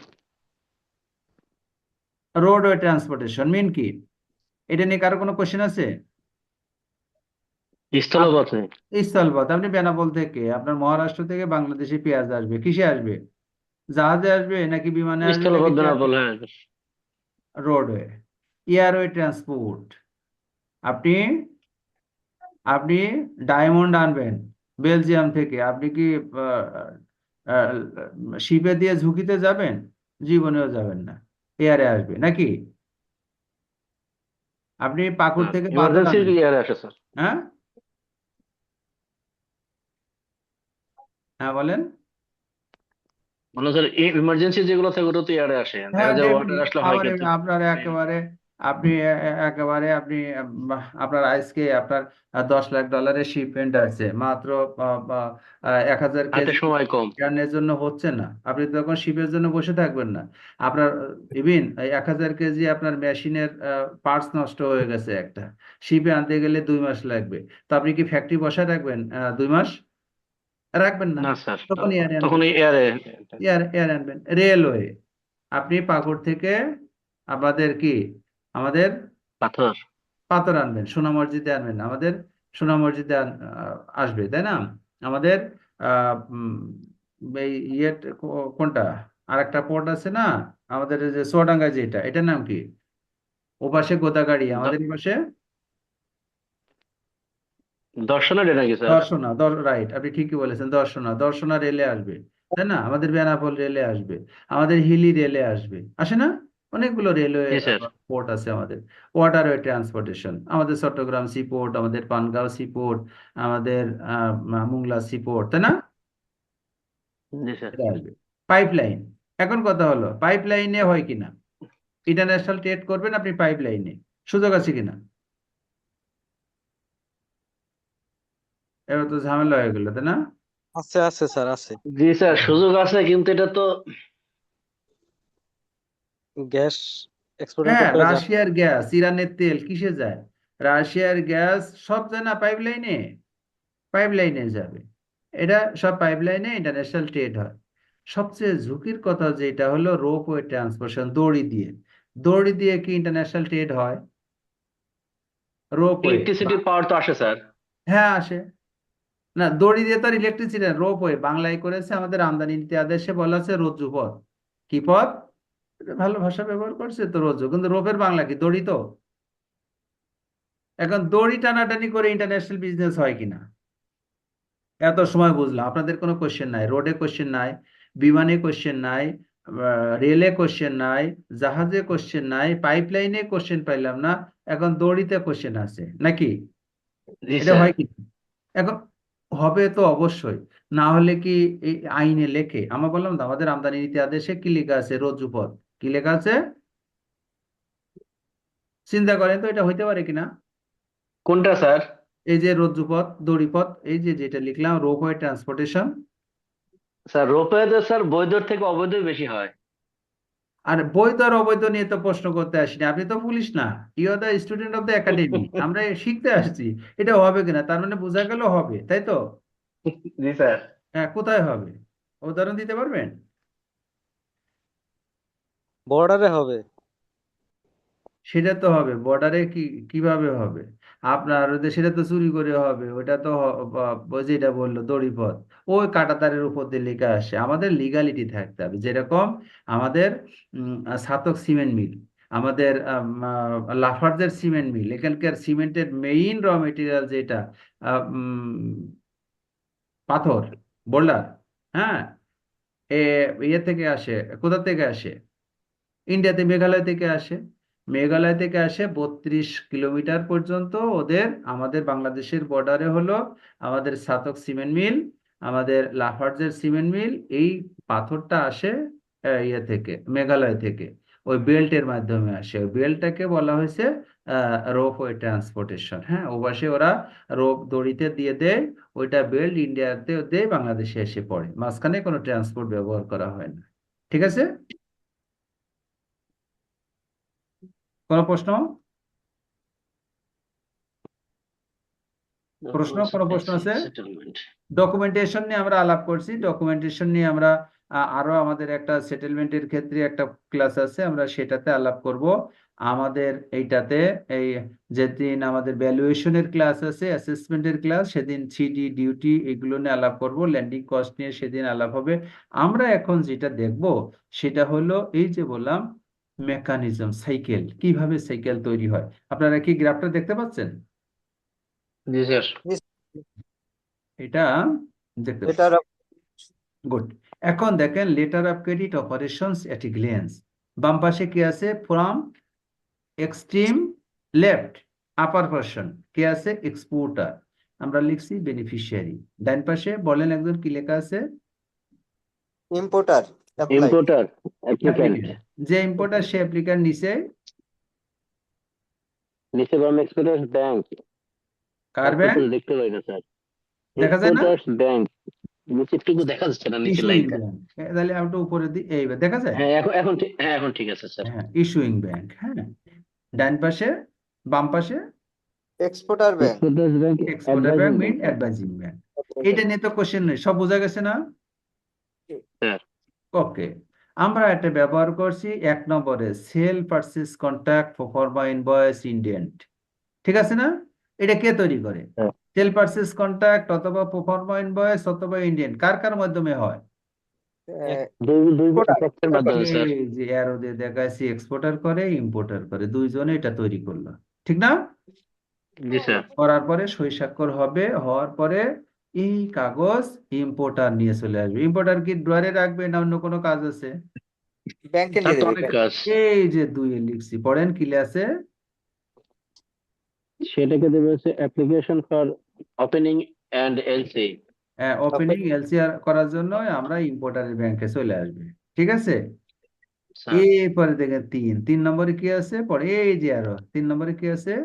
Insurance of LC. হ্যাঁ, ইন্স্যুরেন্স না, ভালো করে পড়েন। Issuance issuance of LC. তার মানে এলসি ইস্যু হয়ে গেল, তাই না? স্যার, তারপরে এবার এলসি 4 কার কাছে নম্বর গেল? Advice the LC. এই যা এক্সপোর্টারের ব্যাংকে চলে গেল। এক্সপোর্টারের ব্যাংক কি করবে? এক্সপোর্টারের ব্যাংক এক্সপোর্টারের কাছে দিয়ে অ্যাডভাইস করে দেবে নাকি? জি স্যার। এই যে ফোর অ্যাডভাইস করে দেবে, ভুল। কি করছিল? এক্সপোর্টার প্রথমে একটা প্রফার্মা ইনভয়েস তৈরি করছিল, এখন সে কিন্তু এলসি পেয়ে গেল। প্রথম বলছিল যে আমার 1000 পিস ল্যাপটপ আছে, তুমি ভাই কিনবা? একে বললো যে yes, I like to buy. How much the price? It would be $10,000। Okay, then under the mutual agreement they have issued a pro forma invoice. Getting the pro forma invoice, the importer went to his bank. Later after, the importer's bank subsequently issued the LC, and exporter bank exporters bank subsequently advised the LC to the documents advice the exporter. good. At a cycle finish নাকি? প্রথম chapter sir, close. প্রথম এইবার part শেষ। প্রথম part শেষ। এইবার কি করবে? এক্সপোর্টার তো মাল দেবে নাকি? জি স্যার। মাল দেবে কি ব্যাংকের ডেলিভারি বা কাছে না পার্টির কাছে? পার্টিকে দেবে স্যার। পার্টিকে দেবে। এই যে গুডস ডেলিভার শিপমেন্ট করে দেবে ইম্পোর্টারের কাছে, বন্দরে চলে যাবে। কিন্তু ওই যে কথা হলো, issuing bank has given the undertaking, তার মানে ডকুমেন্ট কার কাছে দেবে? ইম্পোর্টারের কাছে না ব্যাংকের কাছে? কে স্যার, কে দিবে? টাকাকে দেবে। টাকাকে দেবে, আমরা বলছি লেটার অফ ক্রেডিটের ইস্যুইং ব্যাংক আন্ডারটেক করে আমি পেমেন্ট দেব। স্যার, মাল সে দিল ইম্পোর্টারের কাছে, কিন্তু ডকুমেন্টস কার কাছে দেবে? ডকুমেন্টস যে ব্যাংক তাকে দিছে সে তাকে অ্যাডভাইসিং আবার রিটার্ন দিবে। গুড, ব্যাংকের কাছে দিবে। তাহলে এই 5 চলে গেল 6। প্রেজেন্টেশন, এই প্রেজেন্টেশন মানে ডকুমেন্ট সাবমিশন। এক্সপোর্টারের ব্যাংক তার ইম্পোর্টারের ব্যাংকে চেনে না, এই জন্য এক্সপোর্টারের ব্যাংকে সাবমিট করে ব্যাংকে দেবে। ছেড়ে সেটা ওই ব্যাংকে সাবমিট করবে। এই 6, তাহলে 7 কে আছে? এক্সপোর্টারের এ ব্যাংক আবার ডকুমেন্ট ইম্পোর্টার সাবমিট ব্যাংকে করে পাঠাবে। দেবে, ইম্পোর্টারের ব্যাংকে পাঠাবে। 7, তাহলে 8 কি হলো? 8টা পড়েন। ইম্পোর্টার ব্যাংক আবার ইম্পোর্টারের কাছে দিবে। এন্ডোর্সমেন্ট করবে, করে ডকুমেন্ট দিয়ে দেবে ইম্পোর্টারের কাছে, কারণ এন্ডোর্সমেন্ট না দিলে তো মাল ছাড়াতে পারবে না। এই ডকুমেন্টের মালিক তো ব্যাংক, এই ইম্পোর্টার না। তখন এই ইম্পোর্টার এই ব্যাংক এন্ডোর্সমেন্টের মাধ্যমে মালিক করে দেবে ইম্পোর্টারকে, তখন ইম্পোর্টার মাল ছাড়া নিয়ে আসবে। সোজা কথা। তাহলে এবার জি আর স্যার। একটা সাইকেল শেষ হলো, তাই তো? জি জি। স্যার। এই টানার আগে এই ইম্পোর্টারের ব্যাংক কিন্তু টাকা ছাড়া দেবে না, যে কোনো ভাবে তার টাকার অ্যারেঞ্জমেন্ট করতে হবে, যে ফান্ড মানে ট্রান্সফার, এন্ডোর্সমেন্ট ইম্পোর্টারকে দেওয়ার আগে সে টাকা ক্লিয়ার করে নেবে স্যার। টাকার ব্যবস্থা তার করতে হবে। সে কি করবে? তারপর সে ডলার ওটা নিয়ে নেবে না মাল টাকা খালাস নেবে? করতে যাবে। টাকা নিয়ে নেবে। এই টাকা আসবে, এই বেটা নেবে টাকা। ইম্পোর্টারের ব্যাংক কি নেবে? লোকাল কারেন্সি জি স্যার। নিয়ে সে সে ডলার আবার বানাবে। কনভার্ট করে নেবে। এই কত নিলাম? 9, 10 কই? এই যে পেমেন্ট কাকে দিয়ে দেবে? সে আবার এক্সপোর্টার ব্যাংকে পেমেন্ট করবে কারেন্সি হিসেবে। এই 11, 11তে কি আছে? Fund transfer to exporter. বাস, এটা লাইফের শেষ, লাইফ শেষ নাকি? স্যার, লাইফ আবার একটু স্যার একে থেকে বললে ভালো হতো আর কি, বুঝতে সুবিধা। আবার রিপিট করতে। গুড। একে হলো আমরা দেখছি from extreme upper position left side exporter mean beneficiary, extreme right upper position importer mean applicant, extreme right lower portion importer bank mean issuing bank, extreme left lower portion exporter bank mean advising bank। এটা হলো আমাদের 4 কোণায় 4টা খুঁটি। 4টা খুঁটি। Good. এই খুঁটি কিভাবে কাজ করে সেটা আমরা দেখব। যদি আমরা দেখতে পারি, it will be very much easier me like the water to C the to understand the foreign exchange mechanism, foreign trade mechanism, তাই না?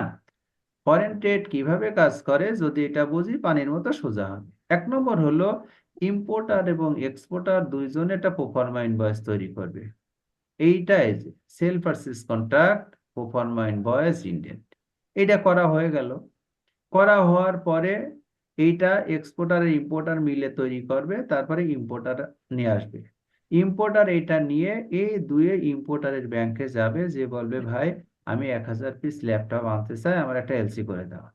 এই ব্যাংকের সাথে ইম্পোর্টারের অ্যাকাউন্ট আছে, সব ফ্যাসিলিটিস আছে, তখন এই ইম্পোর্টারের ব্যাংক ওই যে ইসলামী ব্যাংক এলিফ্যান্ট রোড একটা এলসি করে দেবে। এই 3 নম্বর। এক্সপোর্টারের ব্যাংক কি হলো? Bank of China. Bank of China এটা পাওয়ার পরে এই এক্সপোর্টার এই কোম্পানির কাছে অ্যাডভাইস করে দেবে। একটা একটা পর্ব শেষ। এইবার এক্সপোর্টার এলসি পাওয়ার পরে সে তো মিন টাইমে কি করবে? ল্যাপটপ বানাই ফেলছে। ল্যাপটপ কার্টুন টার্টুন করে জাহাজে উঠায় দেবে। জাহাজে উঠায় দিয়ে ইম্পোর্টারের কাছে পাঠাবে, কিন্তু ইম্পোর্টারের চট্টগ্রাম বন্দরে চলে আসবে। এইবার ডকুমেন্টস তৈরি করবে এক্সপোর্টার। যেহেতু এলসির মালের পেমেন্ট দেবে ব্যাংক, এই জন্য তাকে ডকুমেন্ট সাবমিট করতে হবে ব্যাংকে। এই ব্যাংকে প্রেজেন্টেশন দেবে। প্রেজেন্টেশনের বাংলা হচ্ছে সাবমিশন অফ দ্য ডকুমেন্টস। প্রেজেন্টেশনের বাংলা হচ্ছে উপস্থাপন। কি উপস্থাপন করবে? ডকুমেন্ট। সেই যে 1000 পিস ল্যাপটপ শিপমেন্ট করে দিছে, এই কাগজপত্র আমরা পরে যেদিন আমরা documents required for the settling the letter of credit settle করতে গেলে কি কি ডকুমেন্টস লাগে সেদিন আমরা দেখবো। এই প্রেজেন্টেশনের ভিতরে কত ধরনের ডকুমেন্টস থাকে সেটা আমরা দেখবো, সেটা পরের দিন দেখবো। কিন্তু সোজা কথা এখন যেটা দেখছি, এই ডকুমেন্ট জমা দেবে, প্রেজেন্টেশন দেবে। প্রেজেন্টেশন মানে উপস্থাপন করা মানে জমা দেওয়া। কার কাছে জমা দেবে? এক্সপোর্টারের ব্যাংকে। এক্সপোর্টারের ব্যাংক এইটা আবার সোজা নিয়ে ইস্যুইং ব্যাংক মানে আমদানিকারকের ব্যাংকে পাঠায় দেবে, মেইলে পাঠায় দেবে, ওই কুরিয়ারে পাঠায় দেবে, ডিএসএল এ পাঠায় দেবে। এই ডকুমেন্ট আসার পরে এইটার একটা এন্ডোর্সমেন্ট লাগে, পিছনে ব্যাংক সিল সই মেরে দেয় ইম্পোর্টারের নামে, এটাকে বলে এন্ডোর্সমেন্ট। এই এন্ডোর্সমেন্ট নিয়ে যাবে ইম্পোর্টারের কাছে। ইম্পোর্টার এটা দিয়ে মাল ছাড়াই নিয়ে আসবে। ঠিক আছে? মাল এটা খালাস দিয়ে করবে। বন্দরে কাস্টমসের প্রসিডিউর করে মাল নিয়ে আসবে, মাল খালাস করবে। এই ডকুমেন্ট যখন এন্ডোর্সমেন্ট করবে ইম্পোর্টারের ব্যাংকে টাকা দিয়ে দেবে, কারেন্সিতে কনভার্ট হবে। যেহেতু ডলারে কনভার্ট হবে, হওয়ার পরে সেটা এক্সপোর্টারের ব্যাংকে যাবে। এক্সপোর্টারের ব্যাংক এক্সপোর্টারকে পেমেন্ট দিয়ে দেবে, ব্যাস ফিনিশ। বোঝা গেছে? এরপরে কোনো জি প্রশ্ন স্যার। আছে কিনা? হ্যাঁ, প্রশ্ন স্যার করছিলেন কে? স্যার আমার একটা স্যার প্রশ্ন স্যার। হুম হুম হুম হুম, বলেন। স্যার এক্সপোর্টার যখন তার এই যে পেপারস গুলো প্রেজেন্টেশন করবে এক্সপোর্টার ব্যাংকে, সেক্ষেত্রে সে তো গুডস গুলা শিপমেন্ট করার ক্ষেত্রে তার যেখানে যে শিপমেন্ট করতেছে ডকুমেন্টস গুলা, যে সে আসলে ওটা শিপমেন্ট করছে কেন, ওই কাগজপত্র সহ স্যার দেবে না? হ্যাঁ, সবগুলো সে কমার্শিয়াল ইনভয়েস দেবে, সে প্যাকিং লিস্ট দেবে, সে এয়ারওয়ে বিল দেবে, সে সার্টিফিকেট অফ অরিজিন দেবে, সে বিল অফ এক্সচেঞ্জ দেবে। যত কাগজ আমি ওই যে লেটার অফ ক্রেডিটে দেখাচ্ছি না, এই জি স্যার। লেটার অফ ক্রেডিটে যত কাগজ চাইছি আমি, হ্যাঁ চাইছি না এখানে, এই সব জি স্যার। কাগজ দেবে। এই বহু কাগজ চাইছি, দেখেন 46 এর beneficiaries draft in duplicate drawn on Islami bank Bangladesh, এই ঘোড়া টিম এতগুলো, এই যে beneficiaries manually sign 6 fold invoice showing value FOB এত, অরিজিনাল ট্র্যাক রিসিট এত, ইন্স্যুরেন্স কাভানো সব যা আছে, certificate of origin, detail packing list, non negotiable copy, এগুলো আমরা পরে পড়বো। এ সব দিতে হবে, না হলে তো দেবে না। ঠিক আছে না? জি স্যার। ওকে, এই পর্যন্ত তাহলে বোঝা গেল কিনা? হয়ে গেছে স্যার। হুম, কোনো প্রশ্ন? এইটা আমাদের যে সাইকেলটা আমরা বুঝতে পারলাম কিনা? জি স্যার, বুঝতে পারছি। হ্যাঁ, বোঝা গেছে? Clear? জি জি জি স্যার। স্যার। কাজে কাজে লাগবে তো? জি ইয়েস স্যার। স্যার কাজে লাগবে ইনশাল্লাহ। ওকে, আর কোনো প্রশ্ন আছে? কোনো প্রশ্ন, কোনো মন্তব্য? সার্কেল নিয়ে প্রশ্ন নাই স্যার। অন্য জায়গায়, তার মানে অন্য জায়গায় আছে, তাই তো? অন্য কোথায় আছে?